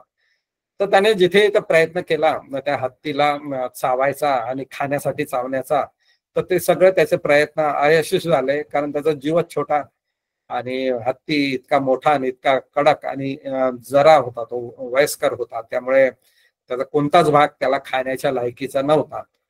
तर तो काय केलं, सो एथापि नथी खादी तब्ब युत्ती सबथ असादंग अलबंतो. मग त्यानं काय केलं, सगळ्या बाजूला त्या हत्तीला खाण्याचा प्रयत्न करत करत आहे ना, काहीच खाण्यासारखं नाही, काही खाता येत नाही असं विचार करून आहे ना, तो वच्छ मग्गे टन्सी, वच्छ म्हणजे जिथून खान बाहेर पडते म्हणजेच गुदद्वार जे आहे तिथे त्याने चावलं. मुदू पुवे दठ्ठ कालो वियसी, तर जे नरम पुवे जे असतात ना, किंवा पोळी म्हणून थोडा वेळ, किंवा गोड पोळी, असं नरम पोळी सारखं त्याला तो गुदद्वार वाटलं. ठीक आहे. नेक्स्ट. सो लद्धन दानी में इमस्वंग शरीरे मुदू खादी तब्ब युक्त खानंती ततो पठाय खादंतो. मग त्याने तिथून आहे ना आत तिथे त्याने चावायला सुरुवात केली गुदद्वाराजवळ, आणि अंतो कुचित पविसिता, आणि गुदद्वारातूनच त्या शरीराच्या आत जाऊन, आपण बघतोय की पीपीटी मध्ये तुम्हाला आयडिया आली असेल की तो कसा खात खात आत चाललाय. ठीक आहे. अंतो कुचित पविसिता, त्या हत्तीच्या आत शिरून वक्क हृदय आदीनी खादित्वा, त्याने काय केलं, हृदय आहे किंवा फुफ्फुस आहे ते खाल्लं. जे शरीराच्या आतलं जे काही जे नरम नरम असेल ना, मृदू जे असेल ते त्यानं पहिले खाल्लं. आणि पिपासित काले, आणि जेव्हा त्याला तहान लागली, लोहितंग पिवित्वा, त्या हत्तीचं रक्त पिऊन निपज्जित निपज्जित काम काले उदरंग पत्थरित्वा निपज्जती. आता त्याला एवढं खायला मिळालं, एवढं खायला मिळालं, भरपूर रक्त पण प्यायला मिळालं, ज्यासाठी तो एवढा भटकत होता, त्याला इतकं म्हणजे काय सोल ओनर झाला तो, एकच मालक राहिला एवढा मोठ्या शरीरावर खाणारा. ना वाघ ना इतर प्राणी, तरस कोणीच प्राणी नाही आहे, आणि याला मस्त एंट्री मिळाली. जनरली असं होतं की इतर प्राण्यांनी जे काही खाल्लेलं असतंय आणि त्यातलं जे उरलेलं असतंय, तर हा घाबरत घाबरत तिथे जाऊन थोडस खातून पोट भरतो, असं परिस्थिती असते. पण इथे तर त्याला फारच मोठी प्रॉपर्टी मिळाल्यासारखं झालं. मस्त रक्त पिला, मांस खाल्लं, आणि आता थकलाय ना तो, मग आता झोपणार कुठे, तर तो हत्तीच्या पोटातच उदरंग पत्थरित्वा निपज्जती, तिथेच हत्तीच्या कुच्छित झोपला तो. अतस एतदोसी इदं हत्ती शरीरं मह्या निवास तो सुखताय गेहन सतीस. तेव्हा त्यानं असा विचार केला की हे शरीर तर मला म्हणजे हे तर घरच झालेलं आहे, म्हणजे या एका घरात मला राहायची पण व्यवस्था आहे, खाण्यापिण्याची पण व्यवस्था आहे, एकदम निवास सुखताय गेह सतीस आहे, घरामध्ये जसं सुख मिळत आहे त्या तसं आहे.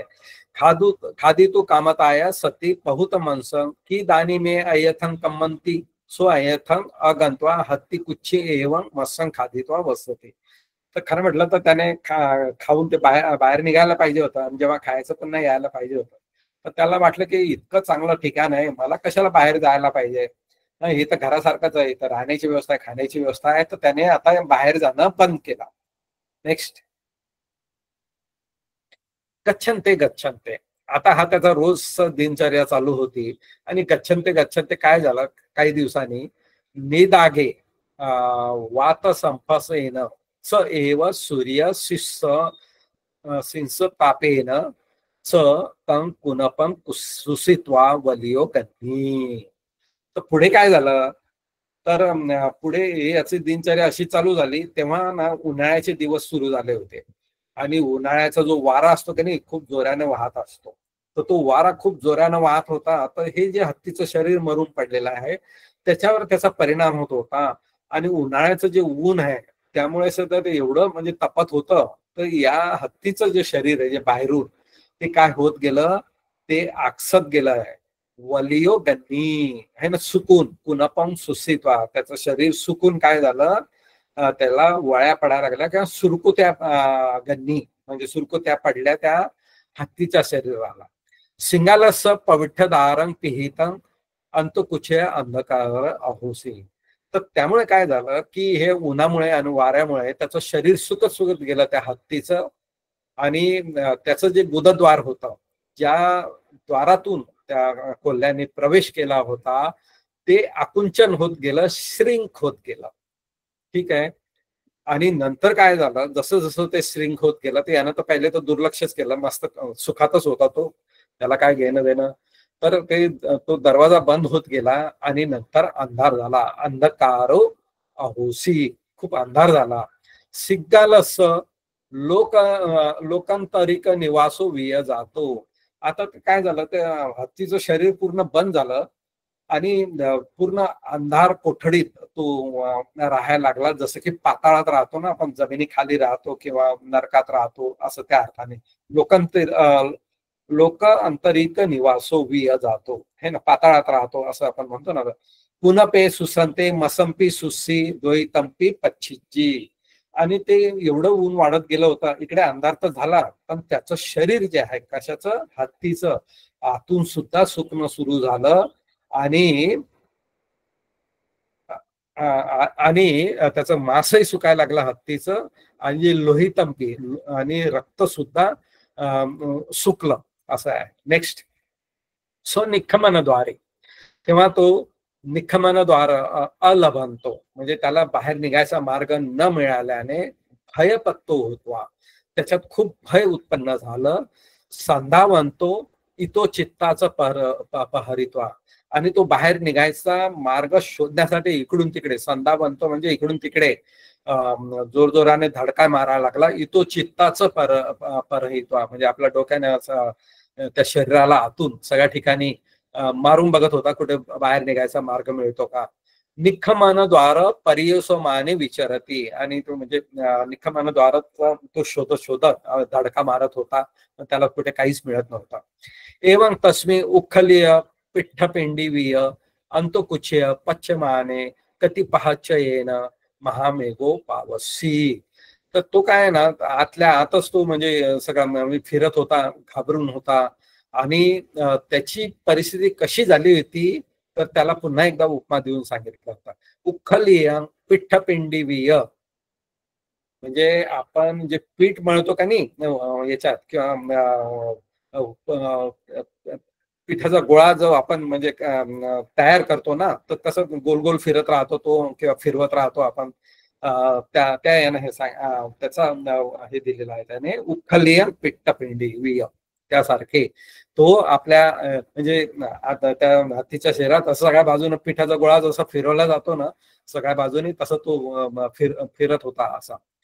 आणि कती पहाच्या येणं म्हणजे काही दिवसांनी, थोड्याच दिवसात महामेघो पावसी, एक महामेघाचा वर्षाव झाला म्हणजे पाऊस पडला खूप.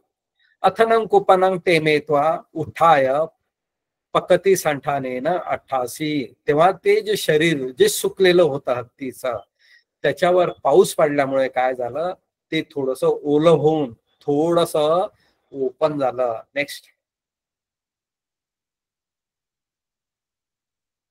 तर काय झालं, ते शरीर पुन्हा फुगलं पाणी पडल्यामुळं. तर वच्च मग्गो विवटो होतवा तारकावीय पर्यायी. तर त्याचं जे गुदद्वार होतं ना, वच्च मग्ग जो होता ना, ते थोडस ओपन झालं, थोडस बरं.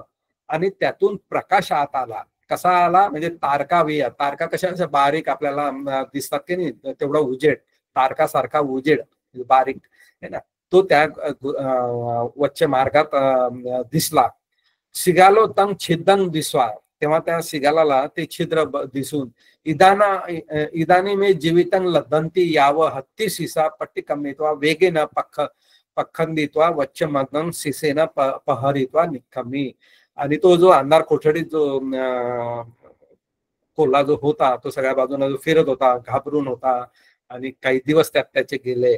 आणि जेव्हा त्याला थोडासा उजेड दिसला तेव्हा तो तिकडे धावत गेला आणि आपल्या डोक्याने तिथे आपटत आपटत वच्च मागे सिसेन पहरित्वा, डोक्याने तिथं प्रहार करत करत बाहेर निघाला.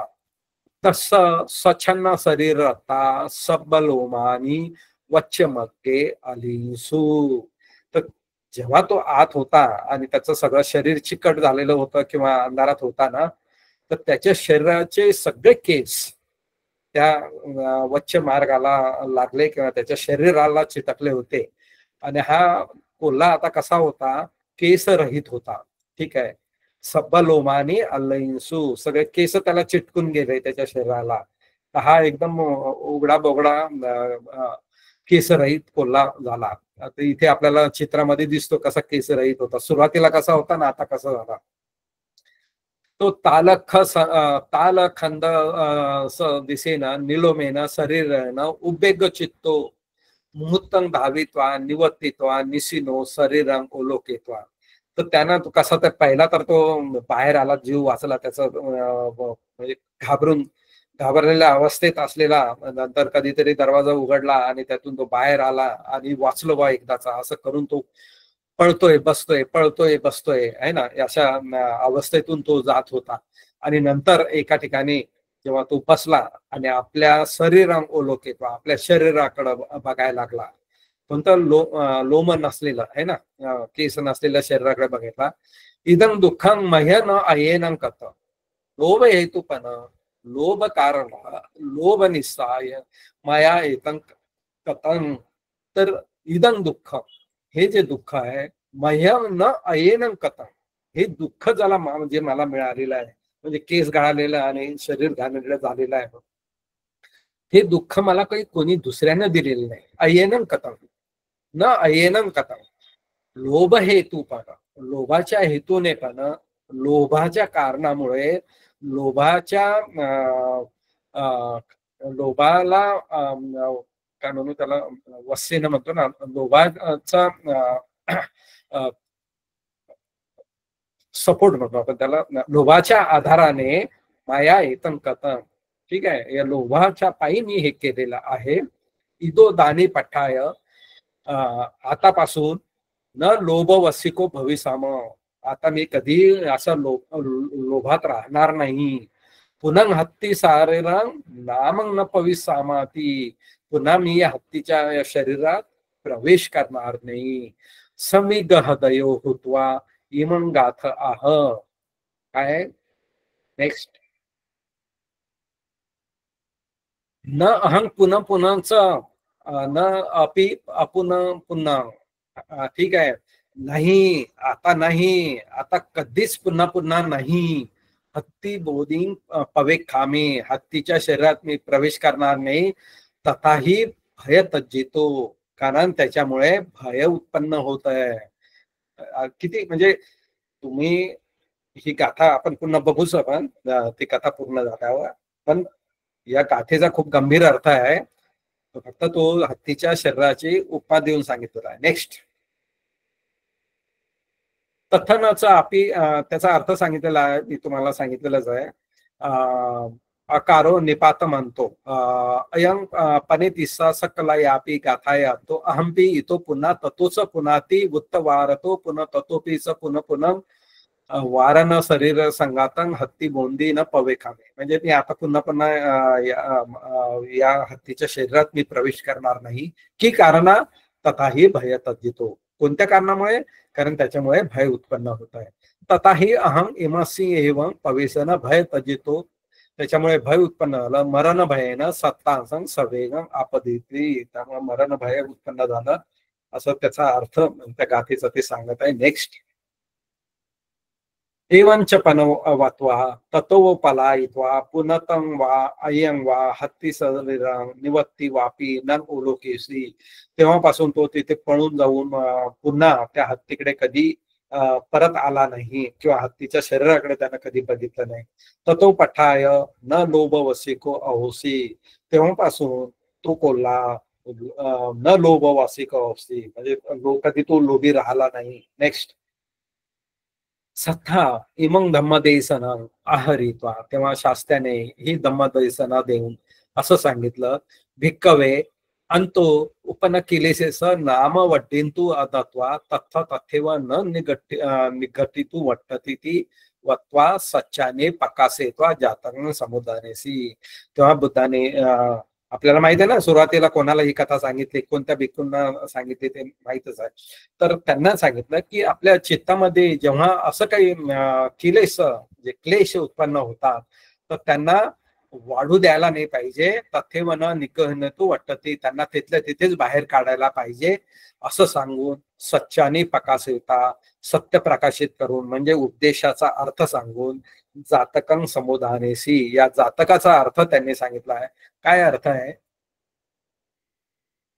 ठीक आहे, त्याच्या आधी हा सच्चे पर्योसाने पंचशतापी ते भिक्खू अहरंते प्रतिष्ठिसु. It's very very important.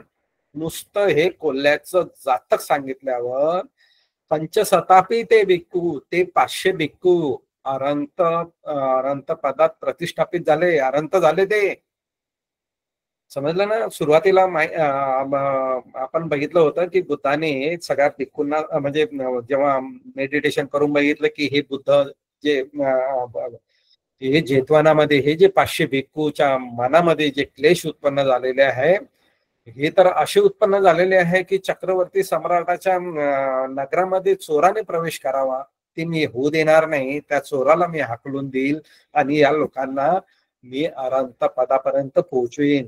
कारण त्यांनी केस स्टडी केला होता आणि त्यांनी करून दाखवला. ठीक आहे, या फक्त छोट्याशा जातकामुळे 500 भिक्खू अनंत झाले. लक्षात घ्या, बरेच आपण याच्या आधी जातक बघितले, मग तो स्वतःपन्न झाला, तो अरंत झाला, असं एक व्यक्ती किंवा 5 व्यक्ती का हे होतात. पण इथे 500 भिक्खू अरंत झाले. इतकं या जातकाचं महत्व आहे, गंभीर आहे ते. त्या दृष्टीनं पण जातकाकडे बघायला पाहिजे. अवशेषु केची सोतपन्ना, हे 500 भिक्खू तर अरंत झाले, पण त्यातले जे बाकीचे जे होते केची सोतवन्ना, कित्येक सोतापन्न झाले. केची सगदागामीनो, कित्येक सगदागामी झाले. केची अनागामीनो अहिंसी, ठीक आहे, आणि कित्येक अनागामी झाले. तदा सिगालो अहम एव अहोसिती, त्यावेळेस सिगालं मी होतो. तर हे जातक इतकं महत्वाचं आहे की 500 भिक्खू अरंत झाले, मात्र त्या सगळ्यांना बोलवलं होतं.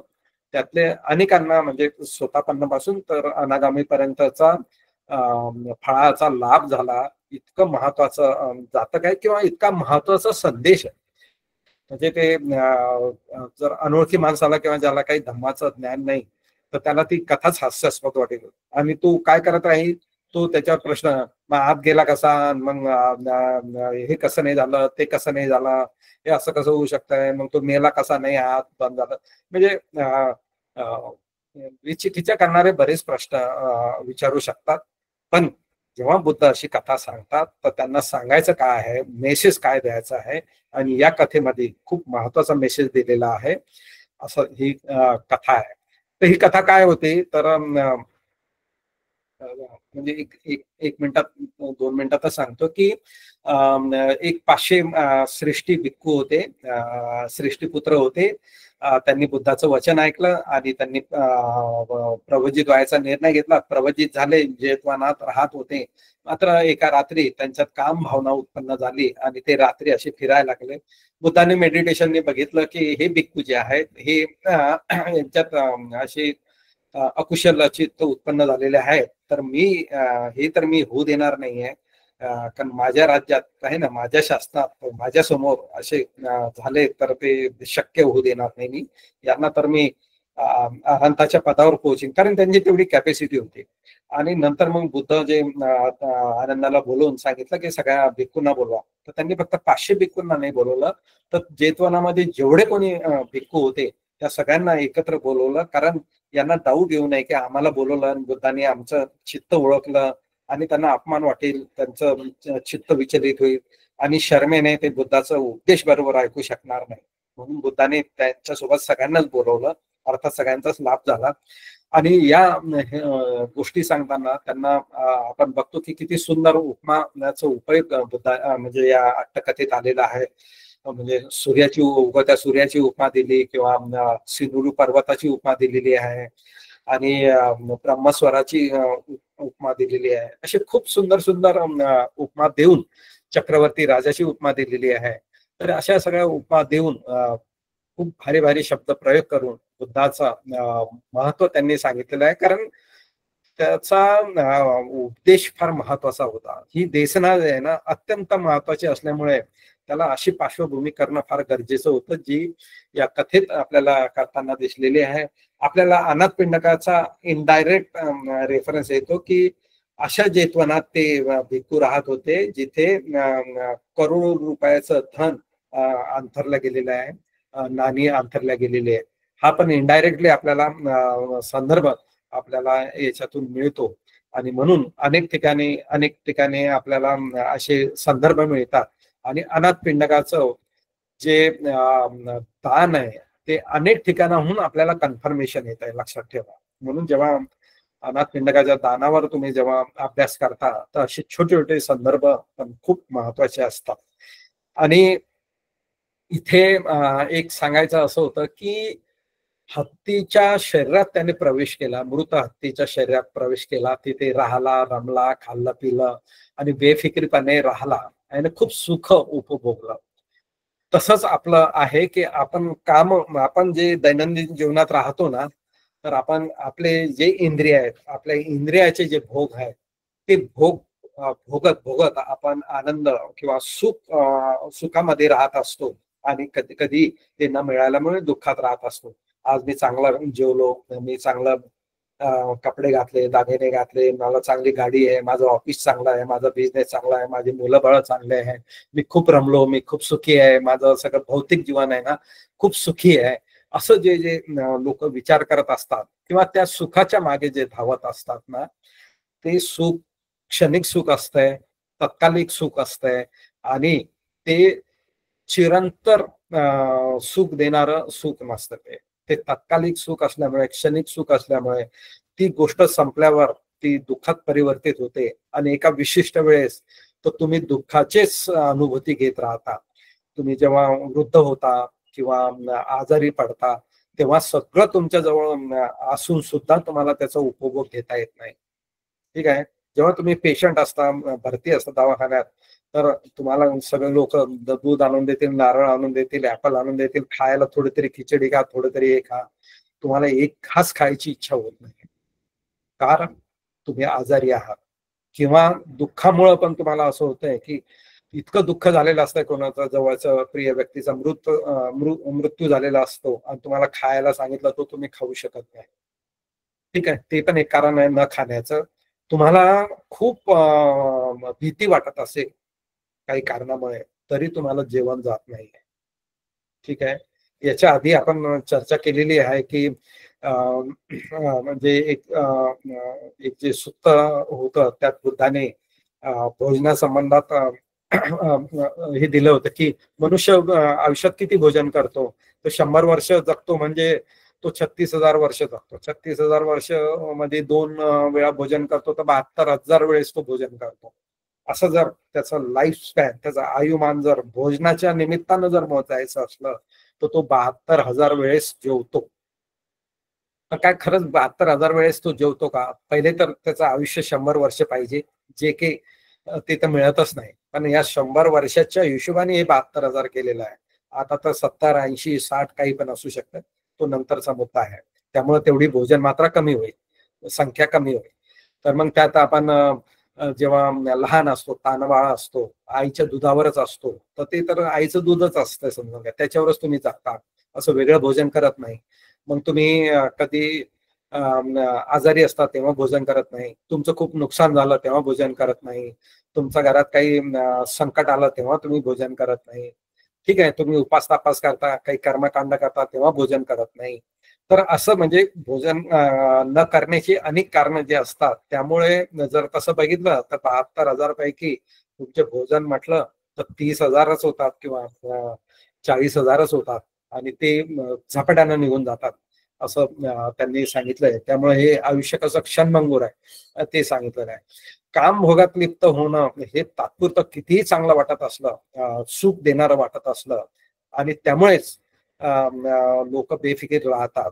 कारण बुद्धानं सांगितलेलं आहे की लोक कामभोगात का रमतात, तर त्यांनी असं सांगितलेलं आहे की मी म्हणजे याच्या आधी उदाहरण पण दिलेले आहेत की तुम्हाला असं गृहीत धरा की तुम्हाला गुलाबजाम आवडतो. ठीक आहे, तर गुलाबजाम हा एक पदार्थ झालेला आहे, एक भौतिक वस्तू झालेली आहे.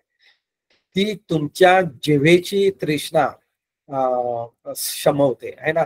म्हणजे त्या गुलाबजाम मध्ये तुमच्या जिभेची तृष्णा शांत करण्याचं वैशिष्ट्य आहे.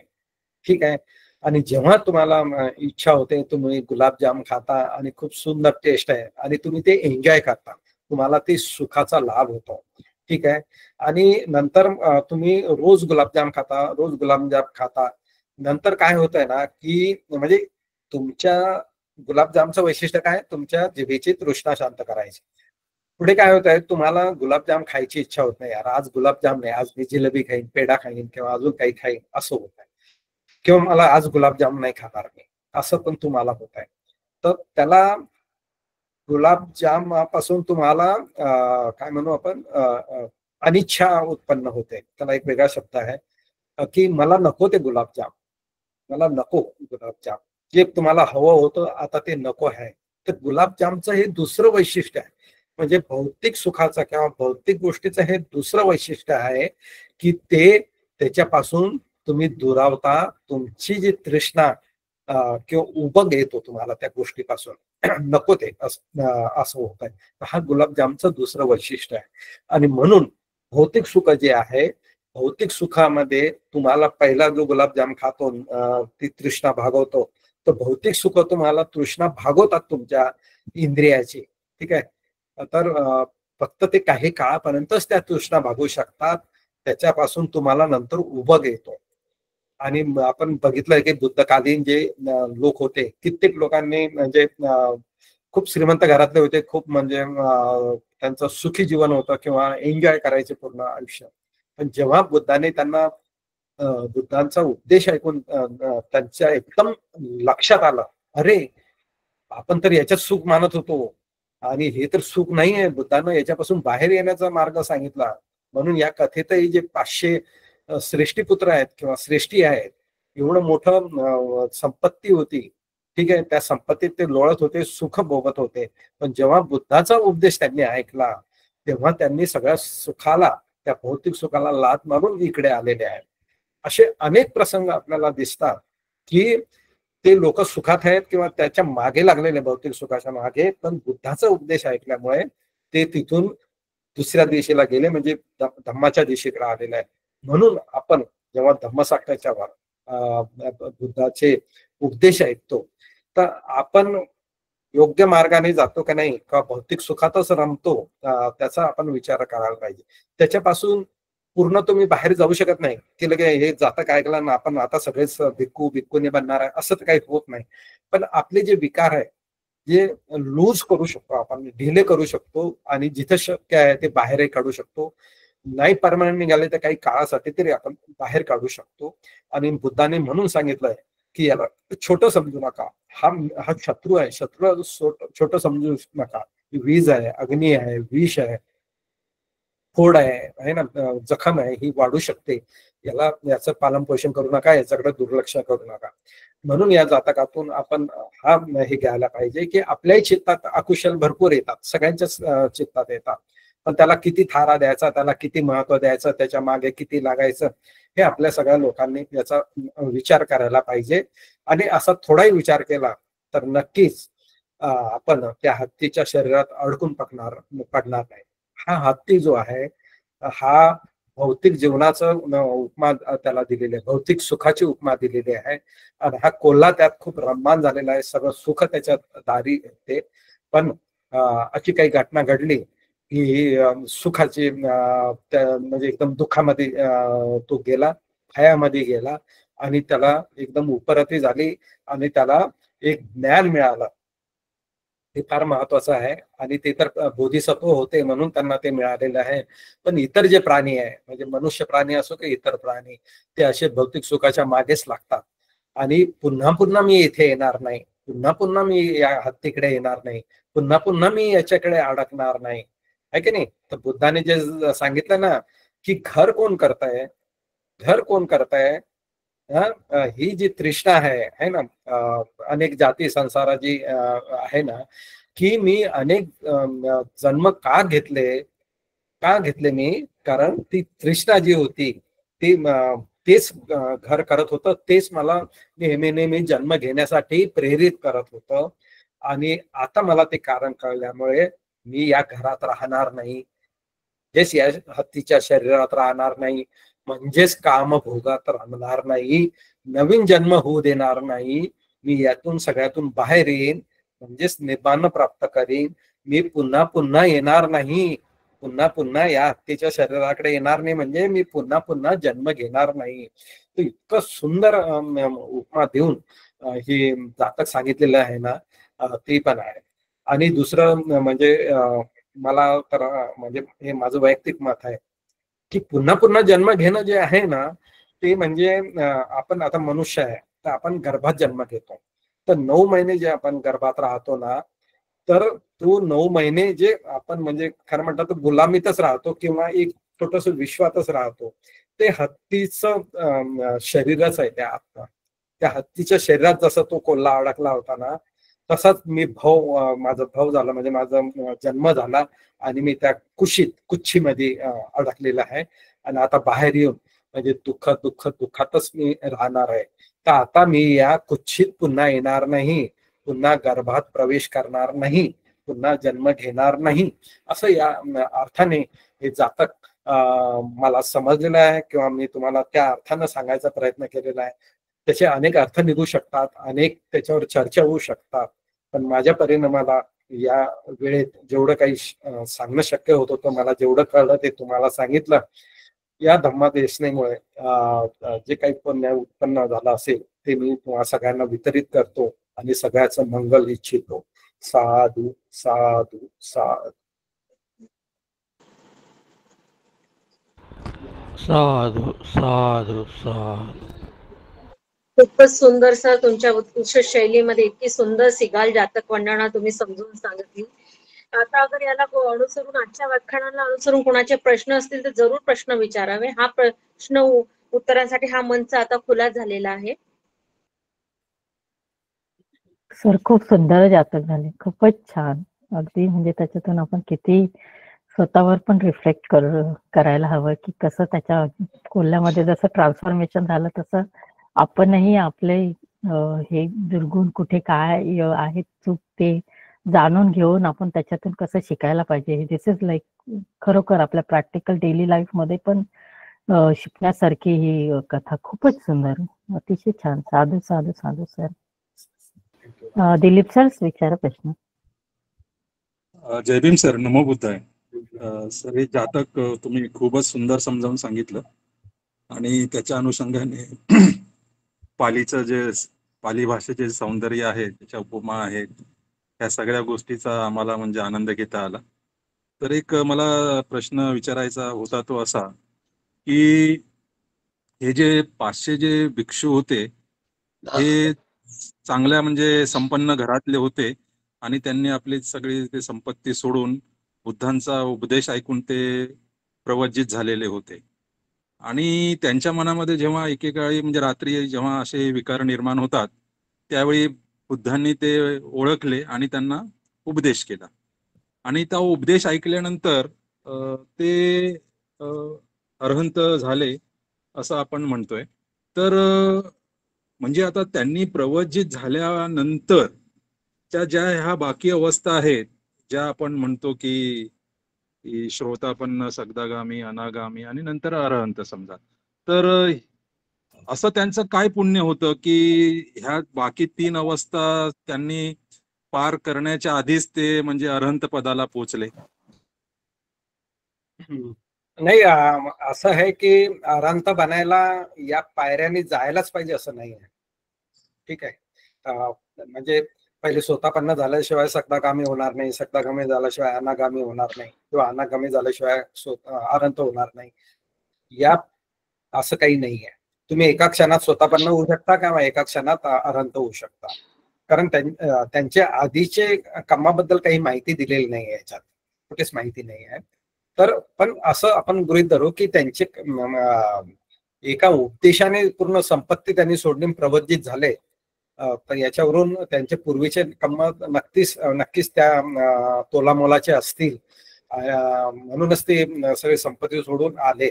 आणि एक विकार जे असतात, छोटा विकार सुद्धा कसा घातक असतो ते बुद्धांना मी म्हटलं ना मला की बुद्ध आधी केस स्टडी करतात. आणि त्यांनी केस स्टडी करून जेव्हा त्यांनी आधीच सांगितलं की मी यांना अनंत बनवेन, तर त्यांनी त्यांचं पूर्वीचं जे काही चित्ताची अवस्था बघितली असेल किंवा जन्म बघितले असतील, त्यानुसारच त्यांना वाटलं की आपल्याला या विकाराबद्दल जास्त चांगल्या तऱ्हेनं सांगणं आवश्यक आहे. आणि त्या तऱ्हेनं त्यांनी सांगितलं आणि खूप उपमा देऊन सांगितल्यामुळे काय झालं की ते खूप प्रभावी झाला त्याचा उपदेश, जो त्यांना परफेक्ट म्हणजे भावला, तो त्यांना टच झाला तो, आणि ते अनंत झाले. हे तर भिक्खू आहेत, पण असे अनेक उपासक पण आहेत की ते म्हणजे अनागामी झाले, पहिल्याच याच्यात अनागामी झाले किंवा सक्तागामी झाले, असे अनेक लोक आहेत. आणि 2-3 तर असे उदाहरणं आहेत की ते अनंत पण झालेले आहेत, त्याच क्षणात ते प्रवज्जित झालेले, अशा पण काही घटना आहेत. तर स्टेप बाय स्टेप अनंत होतो असं नाहीये.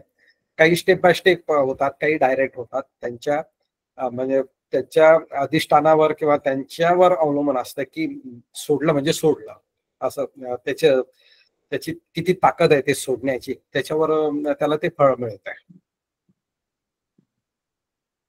ठीक आहे सर, थँक्यू सर. म्हणजे तोच मला प्रश्न होता की म्हणजे ह्या पायऱ्यांनीच अनंत पदापर्यंत जाता येतं किंवा मग ह्या पायऱ्यांना पार करता पण जाता येतं. तसं बुद्ध आणि धम्मामध्ये ते एक गाथा जाणणारे भिक्खू आहेत, ते देखील अनंत झाल्याचा उल्लेख आहे.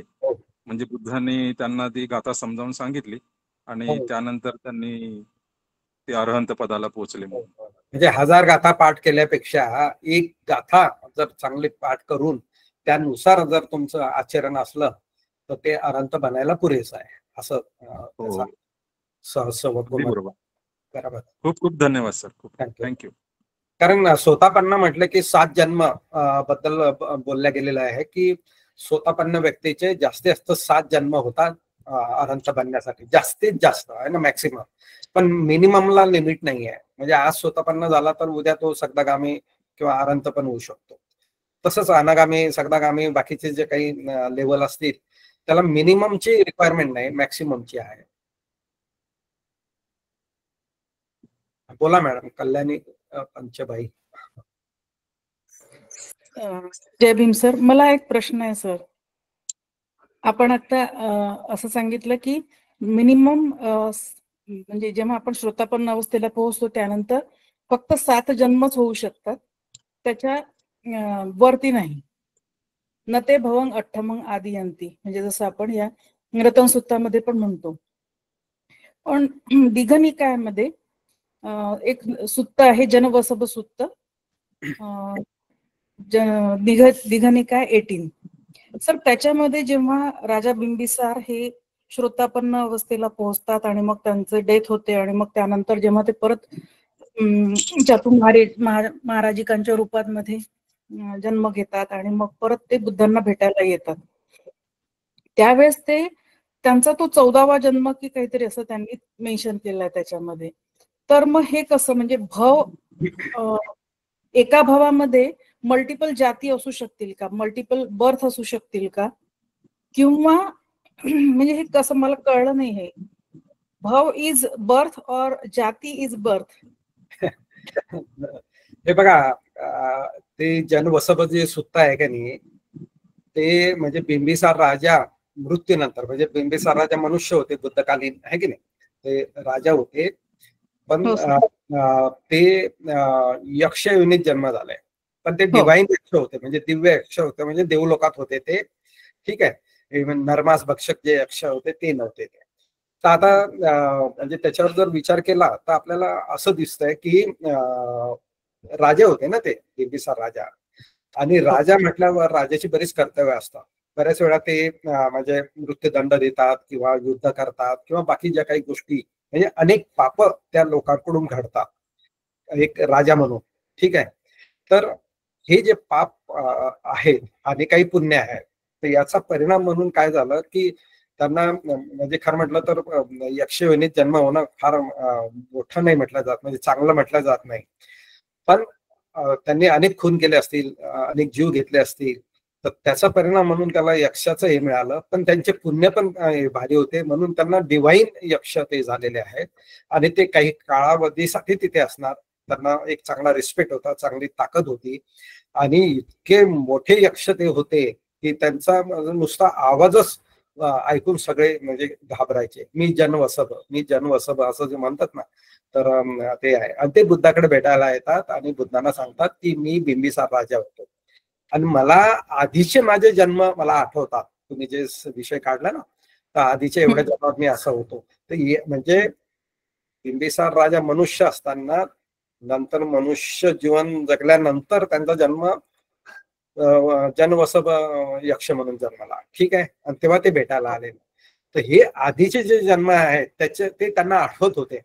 त्यांना ती पण पॉवर आली होती की आधीचे काही जन्म त्यांना आठवत होते. ते त्यांनी बुद्धांना सांगितलं, आणि बुद्धांना सांगितलं की जेव्हा आम्ही तावतीस लोकांमध्ये जातो तर तुमची खूप वाहवा होते, आणि इव्हन वरून ब्रह्म पण महाब्रह्मा पण जेव्हा येतो ना, ते सुद्धा तुमची सगळ्यांची तारीफ करतात.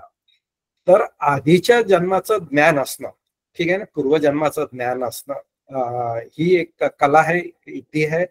बुद्धांना तर अनेक म्हणजे करोडो जन्माचं ज्ञान होतं आपल्या आणि दुसऱ्याचा. पण असे अनेक लोक आहे की त्यांना म्हणजे पहिलेचे 7 जन्म आठवायचे, काहींना 15 जन्म आठवायचे, काहींना 100 आठवायचे. हे टेक्निक पण आहे आणि ती पॉवर पण आहे. तर इथे त्याला आधीचे काही जन्म आठवायचे असा संदर्भ आहे. Right sir. सर बोलायचं होतं. जर प्रश्न उत्तर नसतील तर बोलू का? हा बोला ना. आजचं प्रवचन खरंच खूप छान होतं, आणि आजचा क्षण म्हणजे आमच्यासाठी खूप प्रेरणादायी आहे. आज तर म्हणजे तुम्ही आमचं कौतुक केलं, त्याचा आनंद खूप वेगळा आहे. आणि तुमचे सगळे लेक्चर म्हणजे असं नॉलेजचे इतके भांडार असतात की सगळ्यांना म्हणजे ती एक पर्वणीच असते. मला असं म्हणजे सांगायचं होतं की म्हणजे उद्यानात अनेक असतात, पण जो एक्सपर्ट माळी असतो तो उद्यानातले जे छोटे छोटे झाडं असतात त्यांची वाढ म्हणजे वेडीवाकडी होऊ नये म्हणून त्यांना काठीच्या सहाऱ्याने तो बांधून ठेवतो आणि त्यांची रक्षा करतो. धम्मसाखेच्या आमच्यासाठी तीच काडी आहे, आणि आमचे सर्व माळी आमचे दीपस्तंभ आहेत. म्हणून चॅनेल जरी भरपूर आहेत पण धम्मसाखेच्या ची लोकप्रियता भरपूर आहे, आणि आम्हाला या लोभातून तरी आमची सुटका होऊ नये असं वाटतंय. आणि थँक्यू म्हणजे तुम्ही आमची आणि पीपीटी टीमची म्हणजे जे काय कौतुक केलं त्याच्यासाठी खरंच म्हणजे आभार, धन्यवाद आणि सगळ्यांचे. साधू साधू साधू ज्योतिताई. याला लोभ आसक्ती म्हणणार नाही आपण. सम्यक मार्गावर चाललोय किंवा धर्म मार्गावर आपण हे करत आहे. आम्ही आधी त्यात एंट्री केली म्हणून आम्ही सिनियर झालो, किंवा आमचं वाचन असल्यामुळे आम्ही म्हणजे ते काही जमा करू शकलो ते ज्ञान आहे. आणि फक्त धम्माचं असं आहे ना, ज्याला खरंच धम्म समजतो थोडाफार, तो जास्तीत जास्त लोकांना तो सांगण्याचा प्रयत्न करतो. आणि असं गृहीत धरा की मला खूप समजतं पण मी कोणाला शेअर करत नाही, तर याचा अर्थ मला धम्म समजलेला नाही. बरे मी विद्वान असेल तर आपण काय करतो, एखादं चांगलं असलं ना तर घरच्यांना सांगतो, मित्र परिवाराला सांगतो, सगळ्यांना सांगतो हे ऐका हे ऐका, हे खूप छान आहे खूप छान आहे. तर तेच धम्माचं वैशिष्ट्य आहे. म्हणजे बुद्ध धम्माचं वैशिष्ट्य असं आहे की तुम्हाला मिळालं, तुम्ही दुसऱ्यांना तुम्ही शेअर करता चांगल्या गोष्टी. त्यामुळं हा एक आपला मोठा परिवारच झालेला आहे. आणि खरं म्हटलं तर आम्ही खूप प्रयत्न करत होतो मागे की सगळ्या मिळून एक गेट टुगेदर करायचं, कारण जेव्हा धम्मपद संपले 150 भाग जेव्हा संपले पूर्ण, तेव्हा सगळ्यांचं एक गेट टुगेदर करायचं ठरलं होतं. पण समाव ते काही झालं नाही. पुढे कधीतरी मधात आपण प्रयत्न करू तो. त्यानिमित्तानं सगळ्यांचं आचार विचार देवाणघेवाण होईल असं मला वाटतंय. आणि आपला एक परिवार तयार झालेला आहे. साधी गोष्ट नाही आहे इतके वर्ष हे चालणं, पण हे एक धम्मबळ आहे, लोकांचं बळ आहे, एक ताकद आलेली आहे. आणि सगळे म्हणजे एक गेला तर दुसरा येतो, म्हणजे शो मस्ट गो ऑन असं चालू आहे. तर जितके दिवस चालतंय आपण या मार्गाने लोकांना धम्म पोहोचायचा प्रयत्न करतो, स्वतःही समजतो आणि दुसऱ्यालाही समजून सांगण्याचा प्रयत्न करतो. आणि हीच चळवळ पुढे चालू राहायला पाहिजे असं मला म्हणजे वाटतंय. त्यामुळं सगळ्यांच्या हातभाराची फार गरज आहे. आणि मी नेहमी सांगतो की पाली भाषेचा आज तुम्ही बघितलेला आहे की किती सुंदर उपमा आणि अलंकारण, एक एक शब्द किती महत्वाचा असतो. म्हणून पाली भाषा शिकायला पाहिजे, पालीत वाचायला पाहिजे. मराठी, इंग्रजी, हिंदीत वाचता ती चांगलंच आहे, पण पाली मधलं वाचन हे काही वेगळं असतंय. म्हणून पाली भाषा शिका, पाली भाषा शिका आपला एक उद्देश असतो. तुम्ही स्वतः जर वाचन केलं तर तुम्हाला काही वेगळा अनुभूती मिळेल, यात काही शंका नाही. आमच्या सांगण्यात आणि तुमच्या समजण्यात खूप फरक पडतो, म्हणून स्वतः वाचणं गरजेचं आहे. खूप खूप धन्यवाद सगळ्यांचे. मिसाळकर सरांचे स्पेशली धन्यवाद व्यक्त करते मी. मार्गदर्शन आम्हाला वेळोवेळी लाभत राहो, असेच मार्गदर्शन आम्हाला नेहमी मिळत राहो ही सदिच्छा करते. धन्यवाद सर्व धम्म साकच्या टीमचे. त्यांच्या सहकार्यामुळे हा कार्यक्रम आपण यशस्वीरित्या पार पाडू शकतो. आजच्या कार्यक्रमाची आपण समाप्ती धम्मपालन गाथानी व सन्नतानी करावी. निलिमा गजबे मॅडम यांना मी विनंती करते की त्यांनी सन्नता व धम्मपालन गाथा घ्यावी. सब पाप अकर्णं कुशल सौपसंपदा सचित्त पर्योदपनं एतं बुद्धानुशासनं धम्मं चरे सुचरितं नतं दुचरितं चरे धम्मचारी सुखं सेत्ति अस्मि लोके परामि च न तावता धम्मधरो यावता बहुभासति यो च अपम्पि सुत्वानं धम्मं कायेन पश्यति सवे धम्मधरो होति यो धम्मं न पमज्जति नत्थि मे शरणं अय्यं बुद्धो मे शरणं वरं एतेन सज्जवर्जेन होतु मे जयमङ्गलम् नत्थि मे शरणं अय्यं धम्मो मे शरणं वरं एतेन सज्जवर्जेन होतु मे जयमङ्गलम् नत्थि मे शरणं अय्यं संघो मे शरणं वरं एतेन सज्जवर्जेन होतु मे जयमङ्गलम् साधु साधु साधु।